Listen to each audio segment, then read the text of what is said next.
Alrighty. I do believe YouTube likes us. Thank you, YouTube. Yay! Good afternoon, everyone, and welcome to another edition of Smudcast. This is... What number are we on? I can't remember. Number 95. Oh. Doing the second We're nearly part. at 200. What are we going to do? What are we going to do for Smudcast 100? Oh, I don't know. I'll figure it out lately. I'm sure Get a cake? Get a cake? Oh, no. No cake. Please, no. Oh, no. The past month has been filled. I thought you liked food. Oh, I love food, but the problem is the last month has been nothing but birthdays and celebrations, and there's so many cakes, and I'm all caked out. I think I need a break from dessert. So, What, do Canadians have like a lot of birthdays in August? I don't know. Yeah, I don't know whether it's an immigrant thing or an Ontario thing. I really don't know, but yeah, for some reason, family members on my siblings, not my sibling, my dad, my brother, his kids, like it just all just amalgamated into August and September, and it just was like, oh, okay, every week, like I was like Sundays and Saturdays I was out of it. So you guys were lucky to have me on the weekend. But yeah, hey, anyway, we're doing part 2 of Jessie Gender's FandomMenace's Disingenuous Lazy Arguments video, and we're halfway through, and it's fine. And I actually just got a response from Jessie Gender about 10 minutes ago on email saying she'll be happy to come on sometime next week, maybe Tuesday, we don't know yet, but not for like 4 or 5 hours. It's way too long for her, so maybe just 1 or 2, and that'll be nice and fun, and we'll have a nice little chat. So that's great. Always nice to be friends and talk about things we like and dislike. It's always good stuff. So yeah, let's get going. Don't know if anyone else is gonna be joining us because they're busy or drunk or whatever they do Thursday. But this was a pretty good video so far. I enjoyed taking cracks at it. So yeah, let's go. Creators hate fans. This is the one that really, really bugs me because I really hate it when people like the FandomMenace or really anyone attacks creators, unless the creators are somehow... Okay, so it depends. Because, in this specific context, I don't know, is that technically classified as attacking creators? Because it depends, really, I suppose. Because sometimes you can get articles which are kind of proof that creators are being dicks to fans. For instance, clips of Ryan Johnson or tweets from Ryan Johnson constantly making jabs at Star Wars fans, or certain articles made by in responses or interviews with creators of Picard where they said that they intentionally wanted to make people angry. Now, that could be fine for a particular storyline or a particular episode where that was like, we want you to feel X. So that was the point of the media, which is fine. I mean, that's what they wanted to do. They did it. Great. Whether or not that's a good idea. People to be upset with the show specifically. That's another story. Like if you're trying to make a really good joke, like we just wanted to make you laugh, and it's like, fine, you tried to do that, but you also ruined the lore or this character or this setup or whatever in the process, then you're going to piss off the fans. So it's not that difficult to make a Star Trek story and just make it funny. I mean, the comedy is the hard part for me, but just if you know Star Trek, it shouldn't be hard. So you could look to better writers like Peter David, who takes the show. So he'll write a book when Star Trek was going on, and like was it season 3? What was that episode where they called The Child? I can't remember what season it was, but it was when Troy gets pregnant by some random that energy, that ball of energy that goes through like the bulkheads. But just trying to stay on topic specifically, I think within certain contexts and especially when you're looking at articles or interviews or anything made by the creators which does show some kind of disdain for fans, then yes, I think it's fair to say that they don't like fans, and that's not attacking them. On the other hand, there's also people who weirdly consider criticism attacking the creators. That's something which I've seen people try to suggest when we're criticizing the media itself. I think this is interpreted as the writers or creators not giving the fans what they want, thus they hate them. I think that's the interpretation. That's why I was talking about Peter David, because people actually like his books and his interpretation of Star Trek. So he'll take that example where, because in episodic Star Trek, they just forget stuff. Like, stuff just happens. Like, but Troy and Worf had a relationship, and then it was gone. And you're like, what happened there? Like, we don't know. So stuff like that happens all the time. So Peter David would take that stuff and say, hey, I like that. I'm going to make a story with that or include it in some way. And that's what fans like, is like, oh, I know that reference, and now you're working with it, which is pretty much what you have to do with any lore. You reference the lore. You say, this is what this does. This is what it means. And that's the problem we get with Lower Decks. They take that whole ascension shit, which happens a lot in Star Trek. There's all kinds of episodes of aliens doing that, and then they just run with it for a joke, but without realizing that ruins the lore, because now you have this race of people that are just doing this. When we actually do have a race of people that do actually ascend, I can't remember, again, this is all TNG stuff, but this happens throughout all the shows, really, that they were going on to the next stage of evolution. This was a natural thing, whereas Lower Decks treated it as this sort of ritual which anyone can do, and you're like, wait a second, that's crazy. So that's the kind of stuff I dislike, because that is insulting to fans' intelligence, because we know we have ascendants or people who are about to ascend, we have alien beings, we have stories of this and that, and you can't just reduce everything to a ritual that this guy was sort of faking it for 10 years or some nonsense, and then all of a sudden it works because it's like, it's so silly.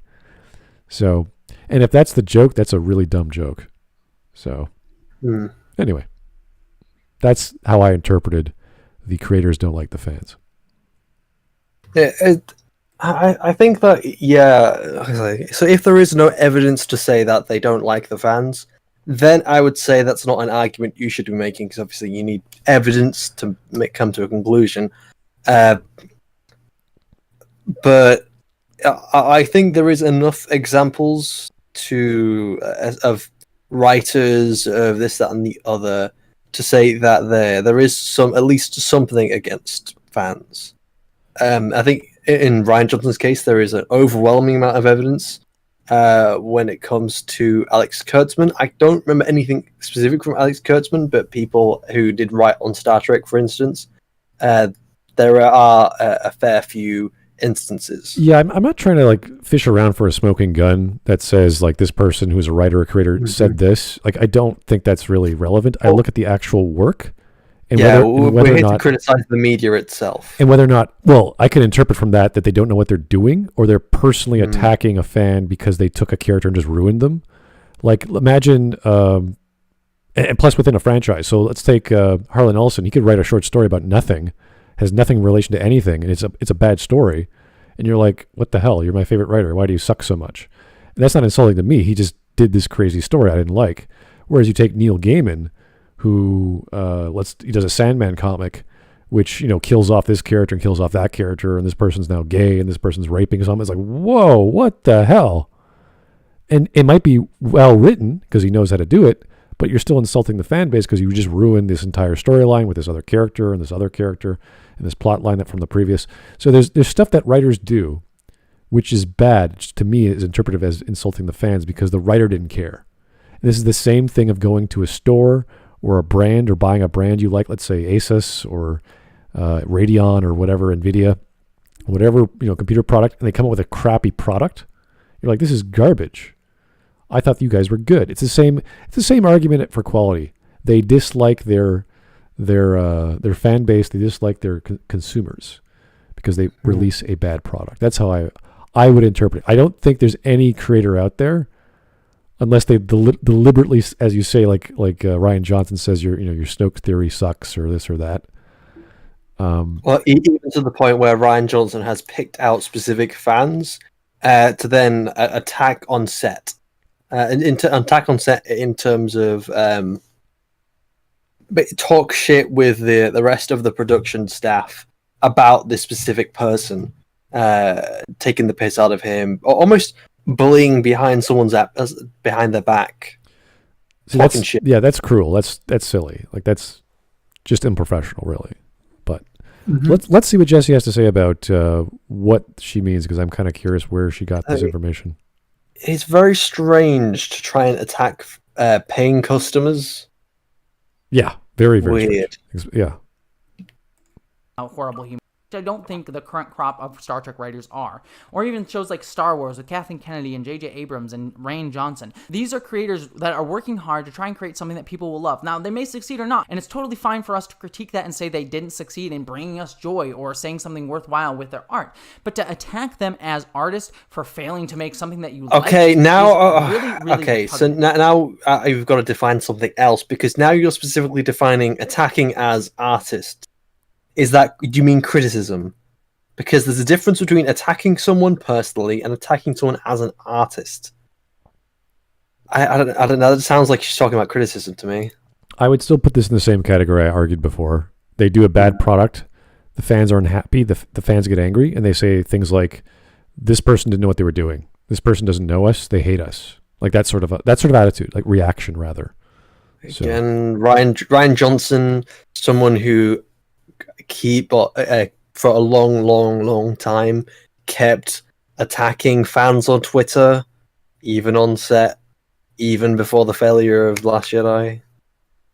That's a very specific case. But Rian Johnson, we know, did the movie for himself. He didn't do it for the fans.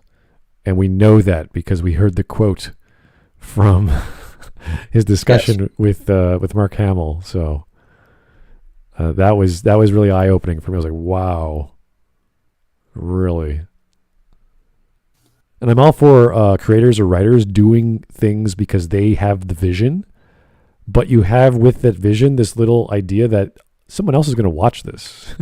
I'm working with a franchise. People have expectations. It's also different as well when you're working in someone else's sandpit. Exactly. You don't ruin the sandcastle that someone else has built just because you want to make your own. Mm-hmm. You can build on top of it. You can make improvements. You can refine it. You can build one similar right next to it, but don't smash it. Exactly. But trying the idea that the creators of these shows actively hate you, that they're creating these bad works of art, quote unquote, in their mind because they hate the fans and they're just trying to instill this culture war argument. You see, I'd rather them actually hate someone like Rian Johnson say, I wanted to do X, and that was the explanation, as opposed to them just being ambivalent and saying, you know what might be cool? We kill off Picard and he comes back exactly as he was before. Because that means you're an idiot. Okay? If you actually have malicious intent, like, oh yeah, Star Trek sucks, I'm going to make it better. You know, and it's like, oh, okay. I think when it comes to people like Alex Kurtzman and J.J. Abrams, it's more a legitimate just not caring. Because I don't think Alex Kurtzman hates fans. I think he's a lazy writer that doesn't care about Star Trek. I think he's someone who very much just wants to make science fiction. And the only reason why he's making Star Trek is because he specifically wants to make science fiction with an existing name which can sell. Which just tells me he's mediocre and doesn't care. I'd rather have him actively hate or love something and then go pursue that, which happens to be whatever. That would be way better than having this guy saying, you know what, I'm going to do my own thing. I don't care who thinks about this. I don't have any expectations. I have no criteria for quality. I don't know who my audience is. I'm just doing Picard the way I want to do Picard. And you're like, no, that's not what you do. Can you imagine? Get Harry Potter or James Bond and say, I'm just going to do, you know, Alice in Wonderland, and James Bond is like, what? We want what we want. So that's what we kind of say when we look at these shows, because I don't think these people are malicious. I think they're incompetent, with the exception of Ryan. Yeah, I think something which I do say a lot on Morning Nonsense is don't explain to malice what could easily be explained by ignorance. Oh, yes. That's a very good or incompetence. Yes, for sure. Here's Joe Crazy with the Super Chat. Sup, guys? Just got on. Now for oh my, are you seriously going to do this every time? You're going to kill us. Now for a daily Kingdom Hearts quote. Oh, here we go. You're the key that connects everything, Goofy. Not even classic Disney is safe from anime speak. If you know, I can't remember where that's from because I didn't play the games, but I read some quotes and watched some cutscenes to wrap my brain around Kingdom Hearts. Essentially, a key is born from the heart of the person who is connected to something. I can't remember what. It doesn't matter. Doesn't matter. Let's keep going. I know, but it doesn't make sense and it bothers me. It's like, what the hell does that mean? Well, the sword is also a key. I know, it makes no sense. How can it be a sword? It's not sharp. It's just a piece of metal. It's symbolically opening. It's not an actual literal key. Everything. Or maybe it's a key, and when you stab people, it unlocks their death. That's actually pretty close to the explanation we get in some of the Kingdom Hearts games, that someone dies, they go absorbed into someone's life or something. I don't know. I hate that series so much. How many people get the reference that I'm making? You know, there's hatred for Hideo Kojima and there's love for Hideo Kojima. This is just pure hatred and disdain for Kingdom Hearts. It's just absolute garbage. It's like imagine taking Star Wars and saying, I like Luke. I like when he was a young kid, and just having him hit someone with a lightsaber and they go, ow. It's just painful on multiple levels. Anyway, let's keep going. Disingenuous argument by the FandomMenace that instills this righteous rage that people have that continues this fueling of the harassment towards No. Okay, so again, what starts the rage like is or capitalistic models okay, so should be defended. Just speaking personally, what starts the rage is not other people telling me to be annoyed. It's not Doomcock. It's not Anna, that Star Wars girl. It's not any of these other people. Partly because I don't really watch them that much, or if at all. But I think a lot of the rage is actively coming from the content itself. So you sit down, you watch Lower Decks. It's absolute crap. You could also almost even consider it an insult. Yes. But anyway, you watch it, and because it's something that you care about so passionately, and it's so terrible that it feels like an insult. It feels like something very close to you has been desecrated almost, and that's what makes people angry. It's what made people angry with Star Wars. It will make them angry with Star Trek. You don't, and the thing is, these channels are an outlet for people's anger. They're an outlet for people's frustration, and that does mean that from time to time they can be hyperbolic. They can be extreme. But ultimately, it's a symptom of the problem, not exactly the problem itself. Again, I always fall back on my previous statement. Because we can only appreciate the media we're given, we interpret it as, oh, this is clearly where the creator didn't know what they were doing, or didn't like what they were doing, or didn't care, didn't have the level of detail that someone else would. Therefore, it's mediocre or bad or worse. Therefore, they don't care about the fans because of that one, or they don't care about fans of this character or that, fight scene or whatever. So there's lots of that all throughout media, especially in video games, because you have so many big stories or side plots with side characters and secondary and tertiary characters of all different franchises, and they're just like, oh, this person likes Liara more than they like this other female character in Mass Effect, for example, because she got pushed to the side, and then the creator's like, oh shit, we screwed up there. That's right, but we don't really dislike Liara. Here's some DLC. It's like, oh, thanks. This is the best DLC out. Like literally, that's what happened with Liara. They gave her an entire DLC story, and that becomes the best part of the game. It's amazing when fans give direct feedback over your crappy product, and creators actually care, which is why I love and hate BioWare for that example, because they're great in listening to fans. They're bad in actually giving them what they need. The Shadowbroker DLC is actually it contains what I consider one of the most badass parts of like Mass Effect. When Shepard actually goes up and punches the big beast. Oh, really? That's your favorite part? It's got kinetic shields. Oh, we can't shoot it. Well, time to punch it.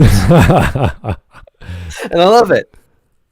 It's amazing. There's lots of drama. There's lots of suspense. There's lots of action. There's great lines. There's a great villain. There's a great sub-boss. Everything about that DLC is quality and pacing. It's paced very well. There's romance. It's just beautiful. And that's what the game should have been. And that's what happens when you get a lot of fanboys saying, listen, you got to do this. And again, BioWare overcompensates. They do too much. They push too far. They need to be reined in sometimes. That was one example where everything just works or worked. So anyway, It just works. Yeah, let's get back on topic. Talking about the specific creators like Alex Kurtzman, Kathleen Kennedy, J.J. Abrams, all the other different people involved in your favorite works of art. They even argue moments like this in Lower Decks are somehow Kurtzman saying that he hates the fans. Oh my gosh, I've never worked with commanders before. I'm in sciences. I love science. At one point, one of the characters says, I love science. It's so sciencey. And once again, this is Kurtzman spitting in the face of fans. Remember Pseudo Spock on Star Trek Disgracery saying with a straight face, Okay. I like science. Yeah. I don't think this is attack. I think it's just cringe or incompetence. It's the same I argument. don't think though. it's spitting in the face. It's an insult to our intelligence. Yes. And that to me is But- just as bad. It's just something that physically makes me cringe. Is like, I'm in sciences. It's like, oh, I love the science. Yeah. I also do das science. Biology is amazing. I like blood and guts and organs. It's like, what? And it's also like, she's not a science officer. She's a nurse. So why is she apparently a science officer? They're not the same thing. Yeah, when you have these dumb lines, I remember with Red Letter Media making jokes about that. That's the power of math. And you're like, oh, God, is that an actual line? I had to actually go and search it. It's like, yep, it's an actual line. It's so dumb. Unless you're like, the character is some sort of closet recluse who's like really shy and they're trying to express themselves. And they're not, they do have their own quirks about them, but they're not retarded.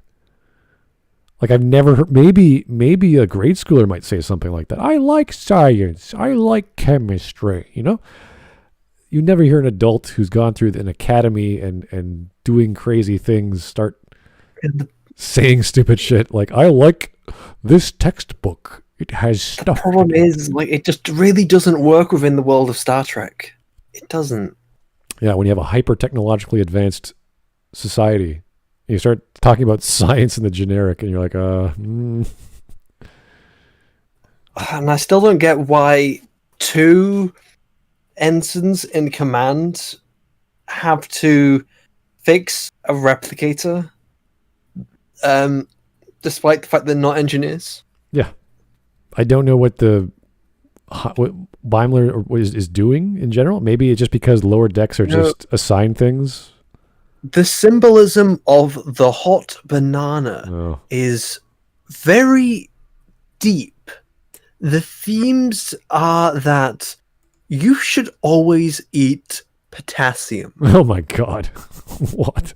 And it's hot because you need to let it cool before you eat the potassium. Yes, all that wondrous vitamin B12 from hot bananas. That's what a lesson to learn. You see, if you eat too many bananas, you can be irradiated. And this radiation is the theme. All right, let's just keep going. And his comedy crew knew that little gem didn't go over well with fans. And so what do? They use it here again, rubbing our faces in it because they think we're toxic. Yeah, he's They have no hyperbolic and regard angry, I for get it. fans or for Star Trek. And so they're shoving our faces in the fact that they have learned nothing. Yeah, it's not that the show's creators are trying to instill a love of science and STEM in general in people through art, But in it's- an attempt to show positive representations or the joy that can be found in STEM careers and combating That's- Western culture's ideas. Whoa, slow down there, That's- Jesse. That's not what the show's doing. it's a parody. So so from start off, I'll admit there are people who have been inspired to go into sciences because of Star Trek. That is not this. Saying, "Oh, I love the science," isn't going to inspire people to create a big career in science. It's not. Okay, this is a parody, so they can get away with lots of dumb crap. So I'll give them that. And Doomcock is picking up on the fact that they're using this upper level categorization of technology by going all the way up to science and saying, "I love science. It's great." Like, well, yeah, thank you. The body of knowledge referred to as the scientific method and what have you. And because we heard that line in another show, you're allowed to do a lot of stupid things in comedy. So that's fine. But Doomcock's going like, well, look, we've heard this before. It wasn't funny then, and it's certainly not funny now. And now it's just insulting because you're using it again.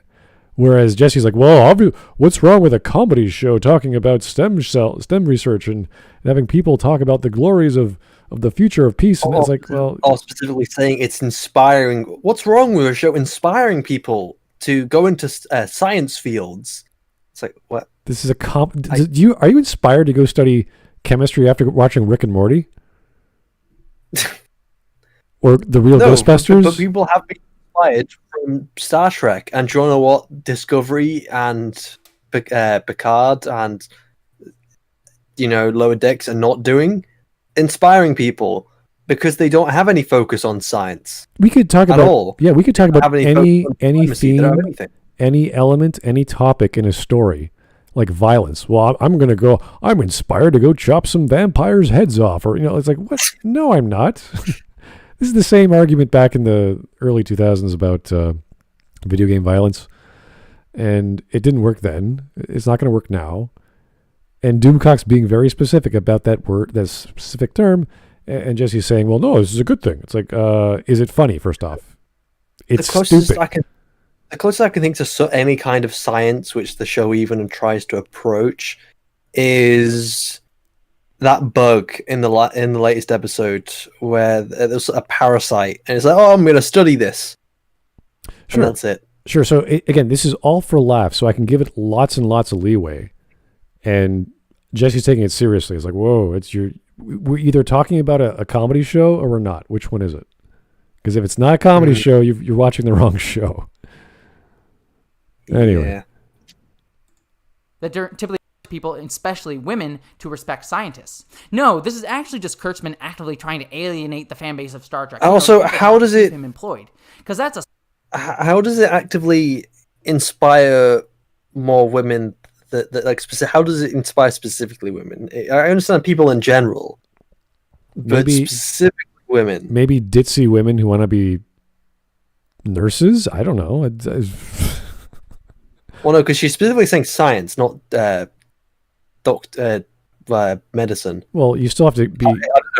A doctor's part of STEM fields. I don't know what STEM means. Sure, yeah. I know it means science and computers and technology and the stuff. biological sciences are part of STEM, sure, but who are you inspiring here in this comedy show where you have this overtly positive crew member who likes being a nurse?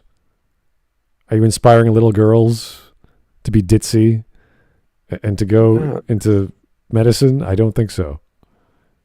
There are more girls inspired by Jadzia from Deep Space Nine than there are girls being inspired by Tendi. Partly because children aren't watching this, because you didn't design the show wasn't designed to be watched by children. Children were added on as an afterthought, and because it's very obvious by the amount that the show swears, and they've had to bleep out these swears, and the amount of times the show's being very actively rude, like in the last episode where they're very openly referencing sex and Boimler's naked.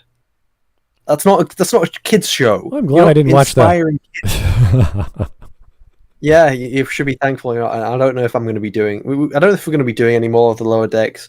Partly because it's just impossible to keep the videos up. Because even after the last one, I think finally timed out, they just hit me with another. Really? So the video's down again, and now it has, instead of waiting 2 days, it now has to wait 30 days. And if the strike is not, if the copyright thing is not accepted, I get a strike on my channel, a second one. So That's not good. Okay. Yep. Yeah.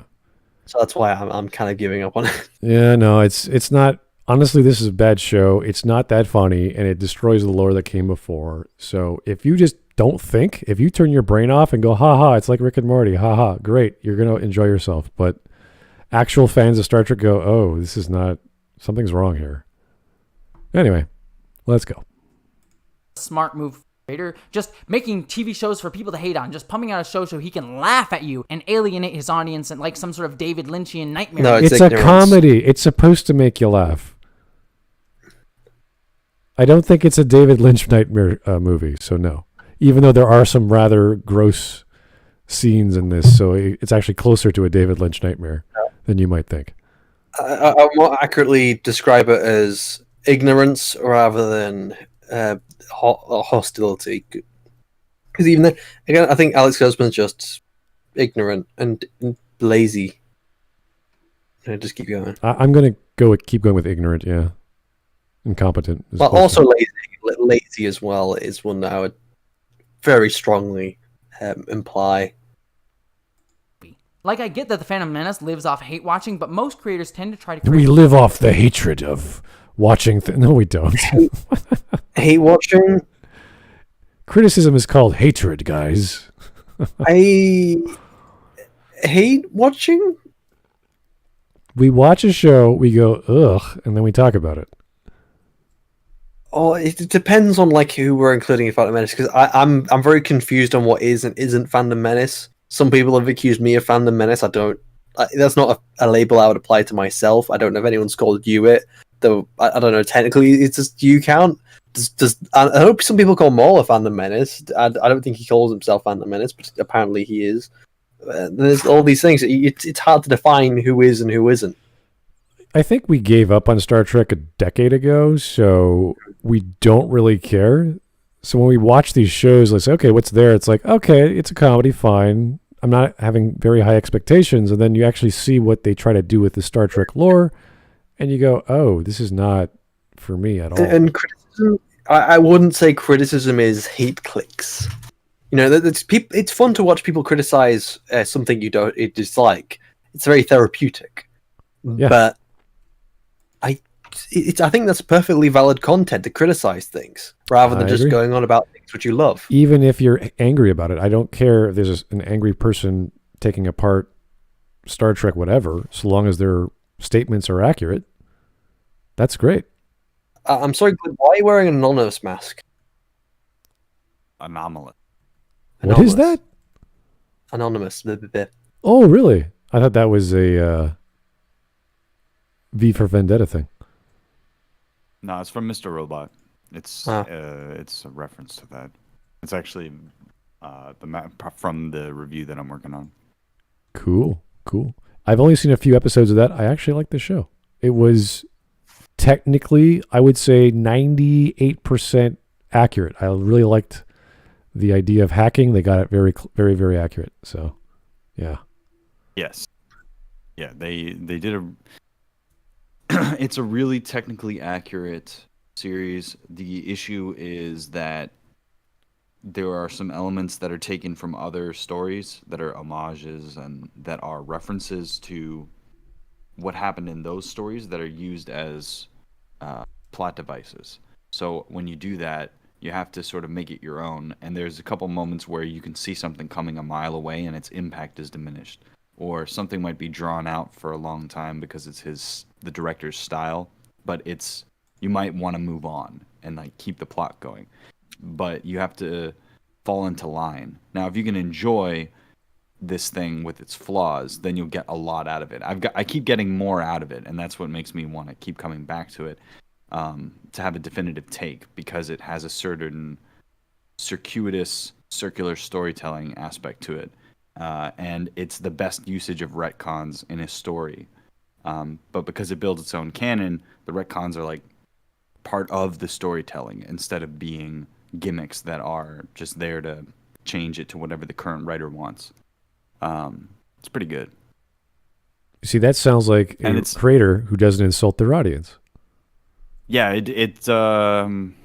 It works for audiences on multiple levels. If you just take it at like face value, then it's one series, and if you take it a little bit further with inferences based on what's in the story or symbolic things that you see that can imply something else, that also works and I think is intended, and that's the magical thing about it to me.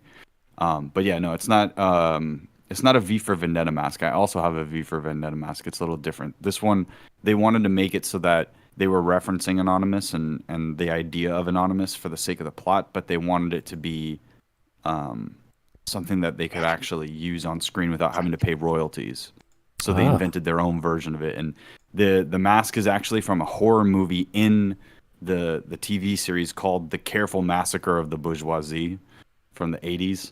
And one of the characters, the sister of the main character, basically turns to Elliot, Mr. Robot, and says, this is the root of all of our like mental, I don't remember exactly what it was, but like psychological trauma or whatever it is. It's like the story is saying that people found something in this fictional story that then caused them to have like an actual impact on the world. So this stupid 1980s fictional horror movie or whatever that you can actually watch on the DVD of the series, that was the source material that was different from V for Vendetta. So they basically created a lot of canon material and a lot of storytelling behind every single simple object that's in it. That's why I think it's so interesting. Cool. So moving back to the video. Yes. Fuck the video. Fuck you, Glib. I come in here. You come in here on the day and you're of... like, oh, okay. Oh, you come in here on the day of us watching Jessie Gender, and you storm in here with your mask and your big talk. You can't prove I'm not Jessie Gender. She just emailed me. You in the same room. Oh shit! Exactly. She just emailed me. Unless you're hacking my email like they do in that show. Look at Toasty Danny and chat telling me to shut up from outer space. I think he's right, chat. What do you think? True dupe. Okay, let's just go. Let's just go. Space. I come in the room, everybody leaves. No. Great work that they find joy in and want to share and spread that joy. They don't spend their days toiling on something that they hate. Mike McMahon, who made Okay, so this is interesting. This is the idea that the creator enjoys doing their work, which is fine. You could have a cook in the kitchen who loves cooking. Can I point out that you're not going to be spending a lot of your time working on a YouTube channel doing something you really dislike unless you actually enjoyed criticizing these terrible media. Yeah. So this all comes down to what I was saying before. All right, sorry, Danny, I'm afraid we have to put you into timeout. That's just too many messages. That is, Danny. Whoa, Jesus, that's a lot. Okay, there we go. Calm down, Danny. Just go into the corner in timeout. You got 300 seconds. Just think. Just think about your actions. There, don't worry. It's only temporary. It's only 300 seconds. Alrighty. So what I was trying to say is that we interpret bad quality as an insult to our intelligence and to our taste. And we see the chef, even if the chef in the kitchen loves making X, no one wants X, or X is not of high quality or what we expect it to be. So it doesn't matter the mentality of the creator unless it's interpreted as hating their clients or their audience, which is what happens when we see bad art. So that's the fundamental disconnect, because all Doomcock is saying, and this is a bad joke and it's done again, it sucks. Therefore, Jessie Gender's argument here is that the FandomMenace only focus on what they hate rather than what they love. And I unintentionally made that closer than Rose Tico quote than I intentioned to. You keep doing that, yeah. You keep using that for some reason. No, I honestly didn't mean to use it there. It just it came out naturally. But yeah, it's kind of what she's arguing for. But I would say that people enjoy criticizing things. The reason why I'm trying to do a criticism video is because I enjoy criticizing bad media. What a great response, because she was saying, well, maybe Kurtzman really likes making this stuff. Well, maybe people really like criticizing Kurtzman. Like, what's wrong with that? Yeah, it's something I love, criticizing. Or Dex clearly Star Trek. He even was gushing about it before he even got a job on Trek, which is what led him to get the job on Trek in the first place, because he loved it and wanted to share that love with an audience through his... You know what? It's possible to really, really like something and be a complete and total ass. Okay? I could really, really like the world of Neil Gaiman. Oh, I love the gods and all. And I absolutely suck at throwing a sentence together. You can also like something you're terrible at. Exactly. For instance, I enjoy a good bit of football. You know, the real one, not whatever the fuck you call it. But you know what? I'm absolutely fucking terrible at it. I enjoy. Let's see. So I'm trying to think. I'm just trying a game which I enjoy, but I'm terrible at. I can't find one right now. But there are lots of things which I enjoy that I'm terrible at. I just because, for instance, I enjoy a video game doesn't mean I'm someone who should be going out there to make a video game. Doesn't mean I understand how to make one. Here is the male Ray. Interesting.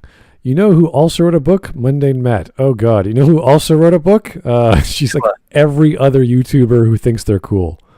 Hitler also. Hitler. Well, that's too extreme there, Shane. It's just scale it back. I think we call male Mary Sue's gods. God is a Mary Sue. The world literally bends around him. Yeah. Okay, let's just keep going. Own particular brand of comedic animation-based writing. Dear God. That was it?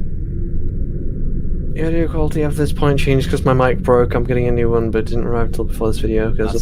Couldn't you wait?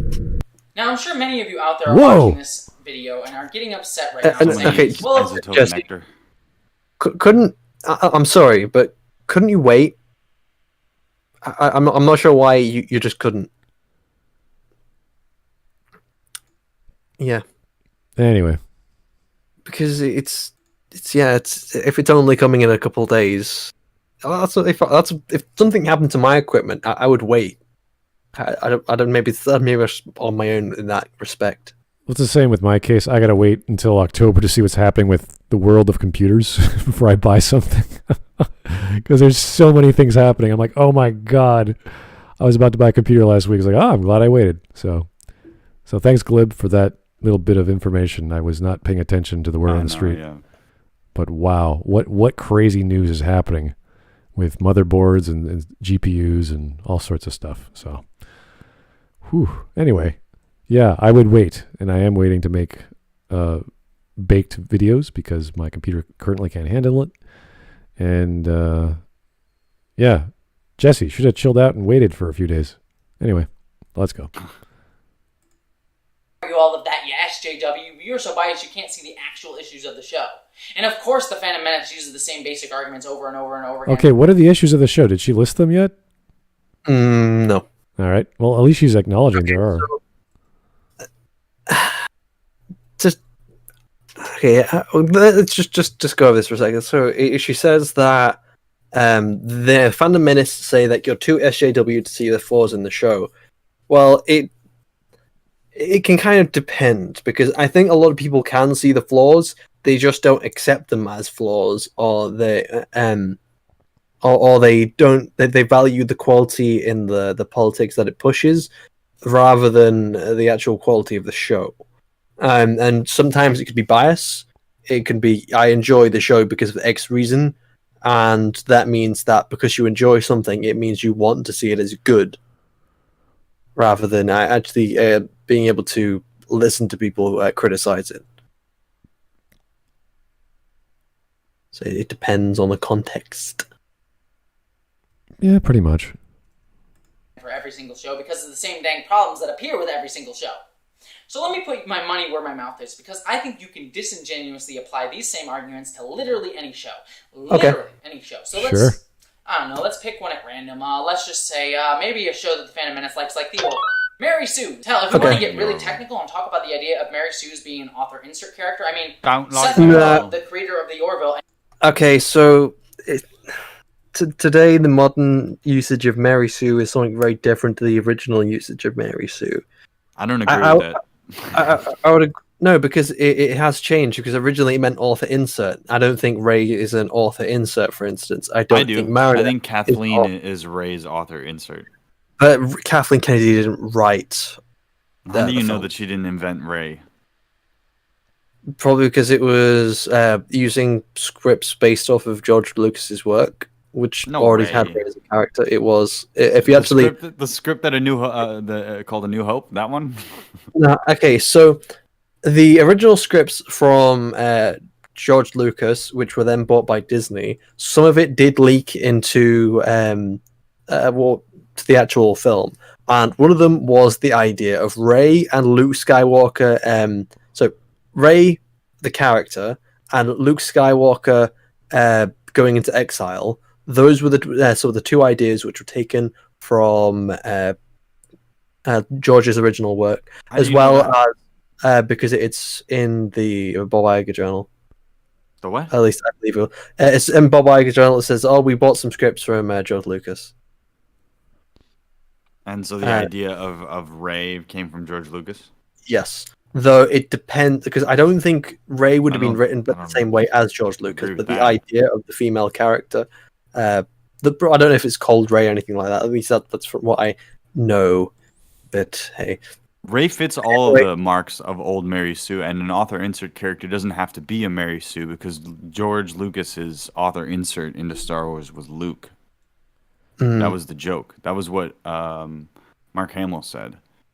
It's the same with Gene Roddenberry and Wesley. So, but in that case, it is. I would say that the author insert and the Mary Sue can be detached. Right, but a Mary Sue, I think, has to do with an author insert, and I think it still does. I think that it's perfectly reasonable to say you could say that. Look, it's 100% true that Seth MacFarlane is creating an author insert character to be the lead character of this show because he wants to dress up. And I would agree. There's nothing wrong with that. But is he a Mary Sue? I couldn't tell you because I don't watch the show. That's Shiny's purview. I doubt that he would write his character as a Mary Sue because if he's writing a comedy show, it's not the same kind of consequences. In the context that could apply to Mariner. You know what I'm saying? But what I think is that Orville takes itself more seriously and its rule set more seriously and earnestly than Upper Decks. I mean, Lower Decker. Let's actually accept the fact. Let's assume that this guy, I can't even know his name, is a Mary Sue and Mariner's a Mary Sue, and they're both. No. What? Okay, no. Sorry, never mind. I'll let you continue your argument, and then I'll say my argument. So let's assume they're both Mary Sues. The main character is Mary Sue, whatever, right? These are comedies. You can get away with a lot of things just because the whole point of the comedy is to make you laugh. Does the character in whatever the Orville, in all the instances he has all these Mary Sue crap. Everyone loves him. He's invincible. Whatever. Is it funny? Does it make you laugh? And then we look at Mariner. We say, okay, does she do a bunch of Mary Sue stuff? Yada yada. Does it make you laugh? And why is that the case? That's what we have to analyze. If we're being equal here, we're trying to say, or apples and apples, right? I would have to look at both shows and say, okay, what's the comedy style? What kind of jokes are they? How do they land? What's the timing? There's lots of things to look at. And then you have this Mary Sue thing in the back of your head saying, no, it's fine. It's fine. It's supposed to make you laugh. Even if it doesn't make you laugh, do you get the joke? If you get the joke, it's fine. If there's something wrong, doesn't feel right, there's something off, it's a bad joke. And that would not be subjective. You're just looking at, what's the setup? What's this? How does it work? What's the timing? Is it the right actor? Is it the right pacing? Like there's so many elements to analyze in shows like this because it's not stand-up comedy. It's not impromptu. It's not a poem. It's actual acting. So it's all set up to be a certain way, and you can judge the skill of the lines, the writing, the acting, etc., to make you laugh. So, are you finished? Yeah, go ahead. So, in my argument, I would say that the reason why the author insert is so closely related to the Mary Sue is because of we get the term from fan fiction, and specifically the parody of Star Trek fan fiction, because a lot of these characters, where the world would often bend around them constantly to appeal to them, were author inserts, and I can agree with that and see that. But I think in the modern term, from a lot of films that we watch today, it doesn't need to be an author insert because there can be other motivations behind making these characters a certain way. And specifically when it comes to Mariner, I don't like. Okay, I don't agree that Kathleen Kennedy is the person who's inserting herself into Rey, but then let's go to Mariner. Mariner, I as far as I see behind the scenes, I'm not sure there's anyone there who is author inserting themselves into Mariner. And then moving, so I would disconnect. How do you know that though? Like what I'm saying is that in that context, the people that are behind the character are inserting their ideals and their politics. And there's a difference between inserting their ideals and inserting themselves. Their personality being put into this world. It's virtually the same thing, though. If you're talking about a scene with those ideals, that's the same thing. So we really... So I would specifically call an author insert an author who's inserting themselves into a story. And even then, I don't think that the term... You can still call a character that isn't an author insert a Mary Sue, because it's more about how the world reacts around them and bends to them, rather than the act of actually being an author insert. And specifically when it comes to Mercer here... he's not a Mary Sue character. I would agree that he's an author insert from Seth MacFarlane, but the way his character is presented, he's presented with a lot of flaws, often which can be the butt of jokes at times. The only thing he's good at really is being a captain and being impartial for time to time. But he does have his own flaws, which are brought up in a lot of episodes. I would recommend. And the world doesn't constantly bend around him to appeal to him. So the problem with the Mary Sue thing and changing the definition of it is that we're talking about the Orville, which is a Star Trek satire that's not with the brand name, right? It's not trying to be the label. It's playing off of the idea of Star Trek. It's like, remember in Star Trek when this kind of thing happened? Well, then here's the comedy of that situation. Now he can author insert his character in there, and it's like, yeah, that's one part of it. But then he doesn't fit the other part of it, like you say. I don't think that without both of those things, you have the Mary Sue phenomena. However, I think that there is somebody that goes into something that is known, like a Ghostbusters, and they'll make these changes. And maybe it's not an author insert as much as it is the author trying to insert to the audience what they think is this ideological element. This thing where it's like, you take something that you believe in and you impose it on this character. It's almost like it's like a self-sacrifice thing. Like, oh, I'm a white male or whatever, but I'm gonna make this character be this because I want the world to be like this. Instead of making a character that's organically from this world that would make sense, that's part of a story that you want to tell, it's putting in your personality and yourself into the character. And that's what makes it an author insert to me. If it's done by committee, then you have all these people that are getting together to put this mission agenda. Like, what does Rey represent to the committee of people that made it? It represents somebody that's coming outside of the Star Wars world that's like a Star Wars nerd girl. Now, I think that if we're going to modernize it, I think that should be the other element. Like, it's not just the author. It could also be an audience insert character for the intended audience. Okay, so Glib. So theoretically, let's say I created a character. It wasn't an author insert character. It was something which I could not identify with. It doesn't agree with my politics, any of that. But the actual character itself, within the context of the media and the world, is in fact someone who the world constantly bends around to appeal. They have no flaws. There's no explanation for why they're so amazing. They are just amazing, and everyone loves them. And there's no anything against them at all. No consequences. What character then is would that be like that? What's an example of that? Well, I'm saying this theoretically because that's the we're problem.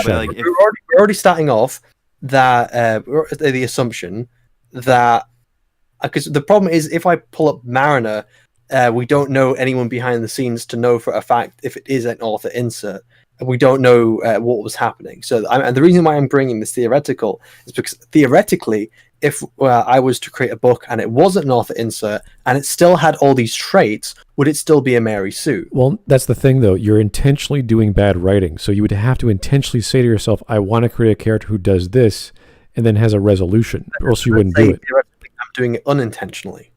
That wouldn't happen. You're literally telling How would you us. do that? I'm trying to figure that out. No, Because you can unintentionally create a bad character. then you're a bad writer. But what you're doing is just you're taking away the source of where a Mary Sue comes from, which is author insertion.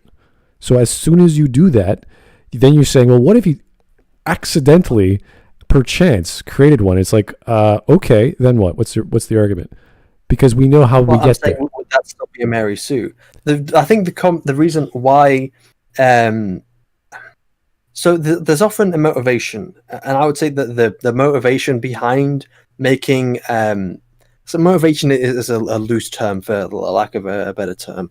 A reason, okay. The reason why a lot of these other characters over here in the fan fictions were Mary Sue was because it was the author insert. That's the reason behind it. And then you move on to characters like Ray and Mariner. I would say the reason behind them now being Mary Sue's is because of say the politics that's actually they're trying to push, rather than actually caring about the quality of the story, or even being anyway, not caring about the quality. I think that's a bit of a stretch there, Shiny. If you go watch LiteratureDevil's video on it, he comes to the conclusion that the root of a Mary Sue is the author insert. If you don't have that, you have other momotivations for creating a character. For example, we're talking about meta context. Not really. No, we're talking about a writer making a character. We talk about it. He was saying, Shiny was saying about intention, and I think that's part of it. But like author insert, what we're trying to get at is like, okay, the most obvious version is Seth MacFarlane wants to be in Star Trek, so he makes a thing about Star Trek. Let's say that's the default version. But an author insert character, I think, and this may be a stretch of the definition, can be something that the author is placing in there for their own reasons that doesn't have to do with the story that they're telling. Exactly. Yeah. No, they could do whatever. They can do a soapbox. They can talk about politics. They can just have fun. That's not the point. With the Mary Sue, you're talking about a power fantasy, wish fulfillment all into one, where everything is awesome and everything happens to you because you want it to. And that's the fantasy. Okay. And then that's part of the meta, which we can't ever fully know. Well, that's the thing, though. That's the thing. We don't care what's the motivation. Like, we don't care if Kathleen Kennedy is a feminist, whatever. Whatever. Who cares? That's my speculation. That's me connecting the dots. But sure, but that's not relevant. I'm absolutely an assumption. If you said, "Oh, you're just assuming that," I'd be like, "Yeah, you're right." Yeah, and that's fine, but it doesn't mean you can't have a good writer who's exactly the same traits and qualities. And then, theoretically, if we did track down everyone who was possibly behind writing Star Wars and influencing Star Wars, and it wasn't an author insert, just talking purely theoretically, then would that stop Bray from being a Mary Sue? Because I think the context of what's actually happening in the story is what makes the character a Mary Sue, rather than the meta surrounding the story. The effects show us what is actually in the content, and that's all we should ever care about. That's why I don't care about author intent or this or that. So when we look at characters like Mary Poppins, she is technically a Mary Sue, but she's not the focus of the narrative. So we have her do magical things. Everyone likes her. She has the solution to everything. It's like, oh, but the focus is on the family, the kids, the father. So we have a character like, I don't know this guy's name. He's the captain of a ship. The focus is on him. He has to have the solution. He's in command. He doesn't have all the solutions. He doesn't have all the girls fall for him, although maybe they do. I don't know. But that's the fantasy. And he only goes so far with it because he knows he can't write too much before it becomes ridiculous. He's not a horrible writer. Maybe he is, but he doesn't let it show, or he has editors or whatever. With Mariner, I'll try. With Mariner, it's there to be this constant foil, and the foil is so extreme that it's like, no, Star Trek is dumb.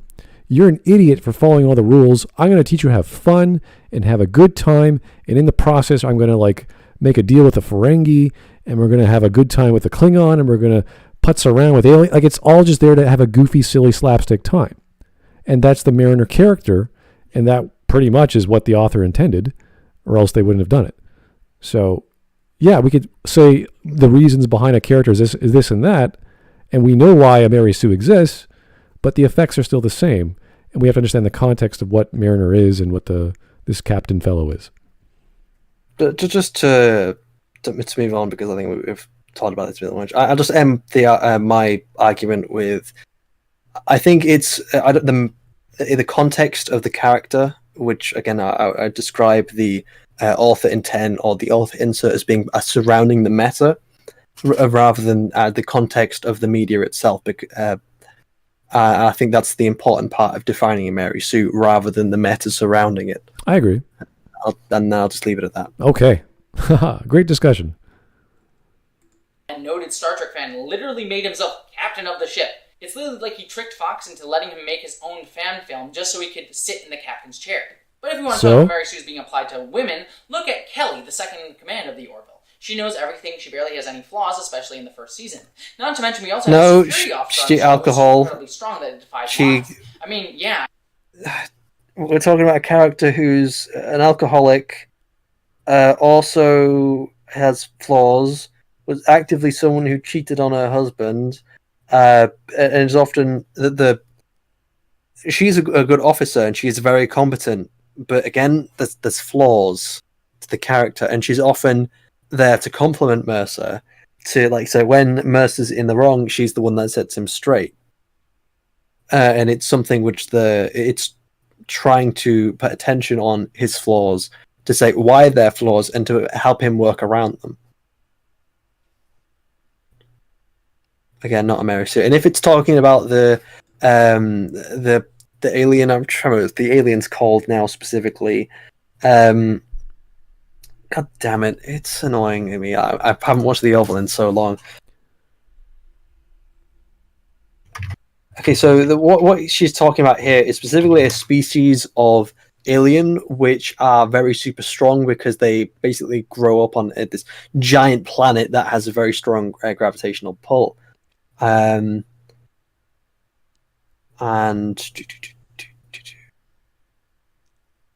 it's annoying me that I can't find the actual character now. Just gonna bash my head against a wall. Okay, Lieutenant Alara and Lieutenant Tala. So the actress of Alara had to leave the show, so that way they replaced her with Tala. But in either case, one of the flaws of the characters is that she's insecure because she only got the job because she's an alien, and there's not many of them in their equivalent of the Federation, the Union. So because there's not many of them, they fast track their positions. So she doesn't believe that she's earned her position. Another one, that she can never get a date because all men are emasculated by her strength, because again these aliens are so incredibly strong, even though I'm not quite sure that would be that real. I don't know, maybe it would be, maybe it wouldn't be, but we are talking about Perfect Future and she's attractive, so I don't know why she would be having those issues. But in any case, these are characters with flaws. They have foils. They have all these other things. They're not just one-dimensional, and they're not just author inserts. They're not just overpowered Mary Sues where everything revolves around them and bends to them. Okay, I did not know that because I don't watch the show. Thanks, Shiny. I get that she grew up on a planet with less gravities, but that's not how much work. It's the same sort of limitation of what femininity can be that was applied to games like The Last of Us Part 2, where they had a Jack woman who totally couldn't exist in real life. But you can't physically make this actor really buff like Abby, because that's not really how bodies work, and it's easy to do a game like Last of Us because it's a game which you're 3D modeling these characters, but this is a real life actress here. And yeah, never mind. Yeah, let's not even touch. Let's not even talk about The Last of Us 2. I think I'm done with that. And also, what do you mean? That's not really how muscles work. You talk about human muscles here, and the way they actually use muscles. It's actually deriving from real life science of when these aliens actually start living in 1G for too long, their muscles start to atrophy because they're not being used to the level that they should, and that's one of the reasons why. That's one of the in-universe reasons why Katara is no longer part of the crew because she had to leave to go back home. And then a part of that was also that she wanted to go back home with her family when her and her father finally came to peace with a lot of the problems they've been having. Her father, which is actually Robert Picardo. Really? Oh, that's cool. Robert Picardo plays Alara's father. Except for all the women in real life who look like that. Hell, the second episode. That's not Abby though. She's nowhere near the muscle build of Abby. So if you're talking about Mary Sue's, there are definitely some Mary Sue's in the Orville. Speaking of which, all right, no, she didn't even define what a Mary Sue. Come on, this is getting silly. Earlier, she defined a Mary in the early part of the video. She defined a Mary Sue specifically as someone who never creates problems but solves all the problems. I don't think that's an accurate depiction. And so the defense why Mariner wasn't a Mary Sue was because Mariner is causing the problem that she's solving in the show, and that's not accurate at all. No, but yeah, I don't think that just in the act of having a physically strong character is what makes a character a Mary Sue. It's a strange argument. I don't know what she's getting at there. I think if there were Mary Sues in a comedy show, everyone would be mentioning that. Oh, this character's this character's that. This is the love interest. This is the silly sidekick. It'd be pretty obvious. In a comedy show, I'd assume we'd be taking the piss out of it. Yeah, we'd be attacking it. You know what would be a good argument, and what I would forward is that if you want to Mary Sue in Star Trek, just say Q. But wait a minute, there's even an episode where Q loses his powers. Yep. Sorry, I'll be back in a minute. I'm sure you won't need any more context from the Orville from me. Well, you did a good job. Yeah, the best example of Mary Sue in Star Trek is still Wesley Crusher. It fits most of the criteria. He's an author insert. His name reflects that. I think in about a few episodes, he solves like 8 or 9 of the problems. Sometimes he's the cause of the problems, but he also solves them of those episodes. And he doesn't go with his mom. He decides to stay on the Enterprise when even he had the opportunity. The only thing is people don't like him. Like the captain doesn't initially like him, but after that, he immediately gets promoted, and then gets promoted again. He has that special Mozart quality about him where he can phase in and out of time and space with the Traveler. So there's all kinds of unique things about Wesley that are a bit over the top. It's one thing to be smart. It's one thing to have superpowers. So, and saving the day constantly.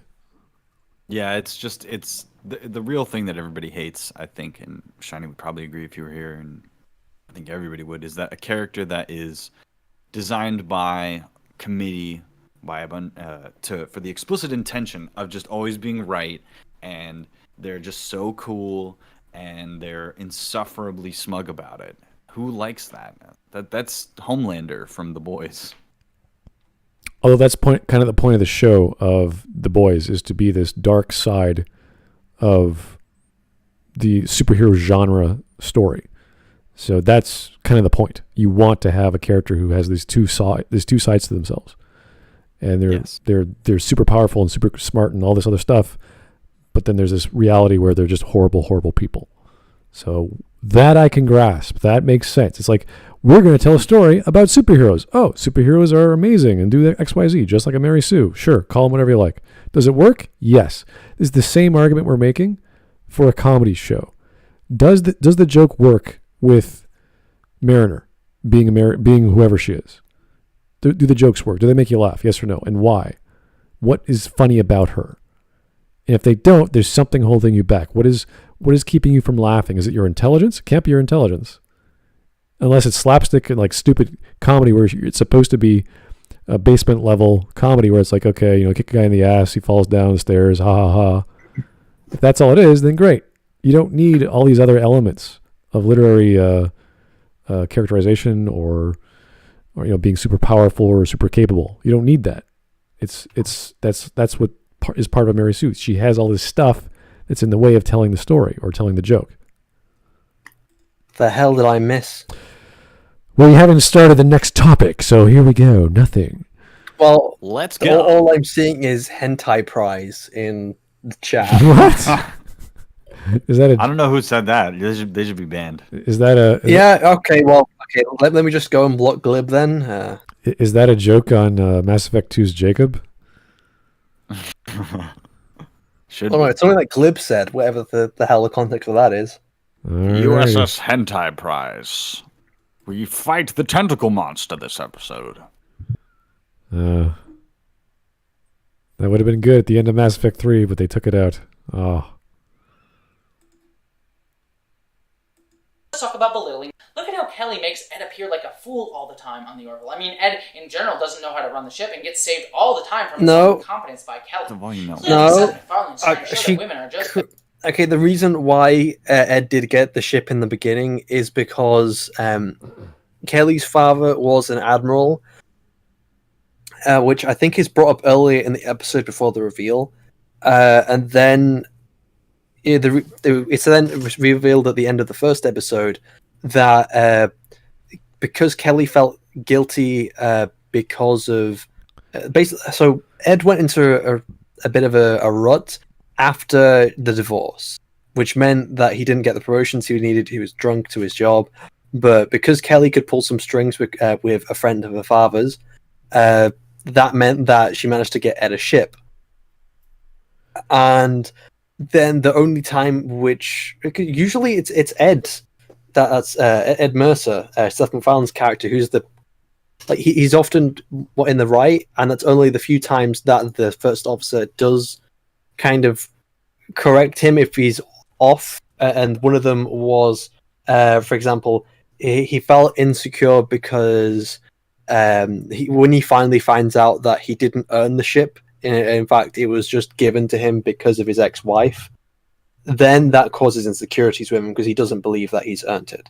And then Kelly's the one which then corrects him to say, no, you don't. Look, you've more than proved yourself. You this than the other. And in actuality, Ed Merson's not incompetent in running a ship. He's a great captain, but he's a flawed person. I think more flawed than a lot of the captains you'd probably find in Star Trek, really.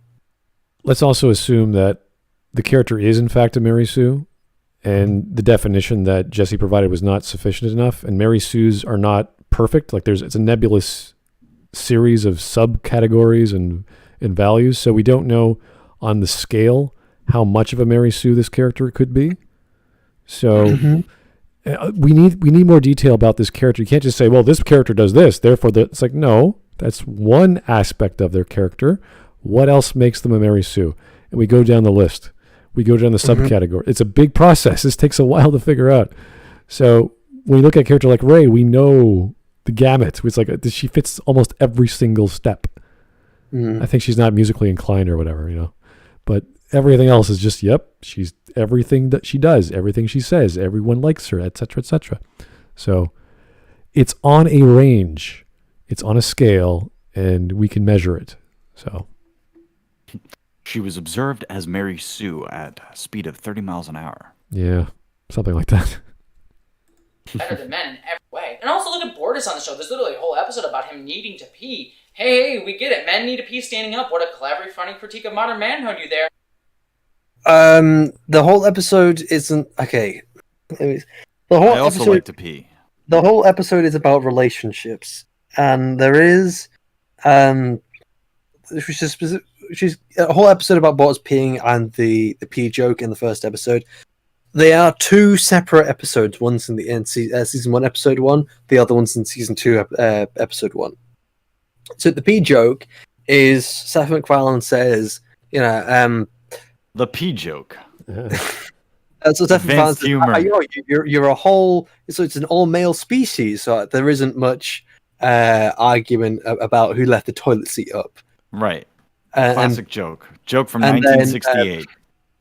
And they says, I only need to pee once a year. And it's like, okay, that's interesting. It's like, I sometimes need to go, 4 or 5 times a night. He goes, that's unfortunate. And then Seth MacFarlane just kind of looks at it and like, it is. But then when it comes to the second season, so it actually comes around to the time which, the one time a year which Bortus has to pee, and it's a religious thing. And obviously, because it's a comedy, you can get away with. Yes, it is. It's the PFAR, and that's something which I think is probably inspired by because he's kind of slightly religious. When it comes around to that, the episode is about relationships, specifically focusing on Ed's relationship with Kelly and moving on from his their marriage. And then I'm trying to remember the other one. One of them was Gordon's part of the episode was him overcoming his nervousness to ask out a girl. I'm trying to remember what else was happening in the episode because it's a long time ago since I watched it. Anyway, so the whole episode isn't about them peeing. It's about going to the planet which Bortus will go through. It was about them peeing. Cleaning. It wasn't about the episode peeing. Episode P. So this is one giant straw man in the face of the Orville that she's attacking because you can do this criticism with anything. It's like, yes, you can. It doesn't mean you're going to be very good at it or very accurate. It doesn't mean you're right. Yeah, I can make the criticism at anything. You're not right. Clearly, the Orville is just trying to emasculate. I mean, if she wants to do this properly, she would be serious. She would actually say, look, this is a Mary Sue because of XYZ. This is emasculating men because of XYZ. She's not doing that. The joke isn't even emasculating. It's not. It's just part of the culture and the species. Yeah, but that's what I mean. She's doing a joke, and you're not supposed to do that when you're saying, I could apply this to anything. You say, I can literally apply this to anything. Watch me seriously do this. Look, I'm criticizing this movie the same way I criticize this other movie. They're the same. I could say the same. And if it's the same across the board, then it's a bad criticism, right? That's the point. She's not doing that. Men. Oh, too dark. The Orville is way too dark. Remember? That was it. She didn't even look at. She didn't even look at Lower Decks. Okay. And then too dark. The Orville isn't dark. In fact, it's not gory. There's very few times it does go dark, and even then, it's an optimistic outcome. There is an invasion of Earth in the second season. I'm not going to spoil it because it's some really fucking good episodes. But anyway, there is an invasion of Earth, and it is the darkest the Orville gets. But the invasion is thwarted, and it's actually a good outcome. It's a happy outcome because they won. It's still optimistic. Just because they have one or two dark episodes doesn't mean the entire show is just all of a sudden dark. Anyway, what's you going to use for context here? Remember that episode where half the fleet got blown up and Earth was nearly destroyed by a bunch of robots? No, also, for fuck's sake! Damn it, Jessie! Space. Dear God, this is a family show. I don't need my kid traumatized while I'm just trying to watch a fun escapist Star Trek type show. Gene Roddenberry's vision. Oh my! That was it. I don't like this. She might come back to these later. She may specifically because there is a lot more on the video left. I don't like this punching bag she's creating and then just saying this is so silly. Look how silly this art. It's like you're making it sound ridiculous. That doesn't make it technically true. Just because you have conflict doesn't mean it's dark and grit. You know what's dark? Brutally ripping open a character that was from a previous show while he's still awake, that they point out there's no sedative, he's screaming in pain. Yeah, like they space an ensign. Ooh, dark. So they have a dark moment. Does anyone get an organ ripped out on the Orville? No one gets the organs ripped out. Okay. Does a head explode? Does a body like a leg or something just like a rupture? The closest you get in terms of a leg, the synthetic character when it tries to understand comedy, it tries to prank one of the characters by cutting off their leg. So when the character wakes up, he has no leg, and then the leg falls out of the ceiling. But it's cauterized. There's no blood or anything. It's more just a joke. But it's not like gory or dark or... No, there's no gore. Okay, that's what we're getting at. So, and the closest you get to darkness is an invasion of Earth, which was thwarted and had a happy ending. Okay. Yay! Oh my God, speaking of too dark, they totally don't live up to the bright, optimistic future of Gene Roddenberry's vision. I mean, come on, the crew is literally making fun. Okay, now, this is what she did before. She's blending her points. So she's just adding on to the previous one without actually addressing Roddenberry's vision. I'm willing to say that the Orville has banter. That's her argument going to be. All right. On board us behind his back. It's not like they would care about their fellow creatures, let alone someone who's part of their crew. Oh my god, they had jokes about his mustache. How terrible. They made jokes about his mustache, guys. True, don't joke about the stash, man. So they did jokes about Data's beard, didn't they, in TNG? Yes. What is this? Okay, just because you have conflict, it's characters can be flawed in Gene Roddenberry's vision, but not racist, but not discriminatory. You can still have flaws. It's different. Just Roddenberry would never allow characters to blatantly disrespect a superior officer of a different species. It's not disrespect, for fuck's sake. Had characters blatantly disrespect a high-ranking officer of a different species on his ship. And I'm sick and tired of your logic. We could use a little inspiration. Strange. Briggs cannon. Okay. Oh. Context, please. What's going on in this scene, Jesse? I don't know. So this is the big one. Breaks. Let's just disregard those arguments. I don't understand what she was saying. Breaks canon. This is a big thing because we all know a lot of details, a lot of technical details on control panels and how turbolifts work and all these other things. So this is kind of important because once you're in the world and universe of a creation that someone has made, and there's all these books and all these movies and all these shows showing how things operate. I'm willing to say that the Orville, she's going to say the Orville doesn't count because it's in the 50 years of history. But then again, I would actually say that it's the reason why the Orville worked better. You can do certain things with the Orville. It's because it is a new IP. It's not something existing, so therefore there's very little which you can actually contradict. So at that point, she's kind of right, but that doesn't excuse, any other contradictions which you do get in Star Trek Discovery or Lower Decks or Picard. I'll give the FandomMenace this one. The Orville doesn't break canon because it's not a 50-year-old franchise where the writers have to contend with staying in keeping with over 700 episodes and 13 movies of content that even contradicts themselves within those episodes. Creators hate very fans. small contradictions. You know what really grinds my gears? Seth MacFarlane going out and hating on his fans. I mean, come on, he moved the show to Hulu, a paid subscription service. The show used to be on Fox, something that I could get for free. But how dare you put the show behind a paywall? The first 2 seasons were free. It's clearly just his money-grubbing instinct. What? Slow down. Yeah, this is the script talking. I don't think this is Jesse talking.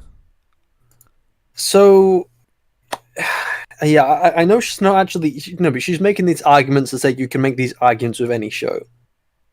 Well, this is... So, let's treat this... Let's treat this like it is, like we have everything else. So, that is not, hating fans. That's just it had to move platform for reasons behind the scenes, and actually moving on to a streaming platform could actually be more beneficial for the show. Has anyone ever argued that whatever Picard or Discovery or Lower Decks being on CBS All Access or whatever was hating the fans? I don't think I've ever not heard that. hating the fans. I have heard people complain that it's behind a paywall. Really? But I can get those shows on TV, no problem. They severely mismanaged this service by making all of the good Star Trek not behind a paywall and putting the bad stuff behind a paywall because it was new. There's all those advertisements for Picard, all those advertisements for Discovery. I saw Lower Decks last month. Okay, so theoretically, what can you get that's better for your money? Oh, look, all that over there. All this old stuff. So what can you get for that money that's better to spend your money on? All the old Star Trek. Well, I'm sold. Bye. I don't even have to do anything. I just go on Amazon Prime and watch old Star Trek. Or Netflix. It's on both of them because they didn't think about it before they did it. Okay, so we've never heard the argument be any successful saying because it's on a streaming service, therefore the creators hate the fans? Nope. He's trying to get all of you to pony up your cash for his facile, blatant attempt at tricking his... Whereas the arguments we have for Lower Decks is that it's just a bad show, And because therefore the author is not concerned about quality and not concerned about making us laugh or making us care about Star Trek anymore. They're the opposite, rather. Which is what I would say if we see a band on stage called Star Trek and someone else is behind the wheel, and instead of performing a great piece of music, they start body surfing and slam into the ground and kill a bunch of people. And into paying for his lame-brained, poorly written series that is so bad you couldn't even get it published on fanfiction.net. Clearly, that was okay. This is getting silly.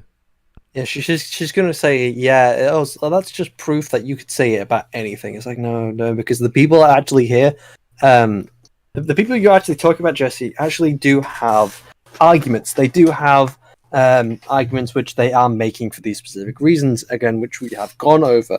The reason why people make arguments about the disliking fans, the reason why they make arguments about this, the reason why they make arguments about that, and the problem is that you don't bring up anything specific other than Doomcock, which means that there is no context to specifically talk about within the arguments you are making about the Fandom Menace and what they are saying.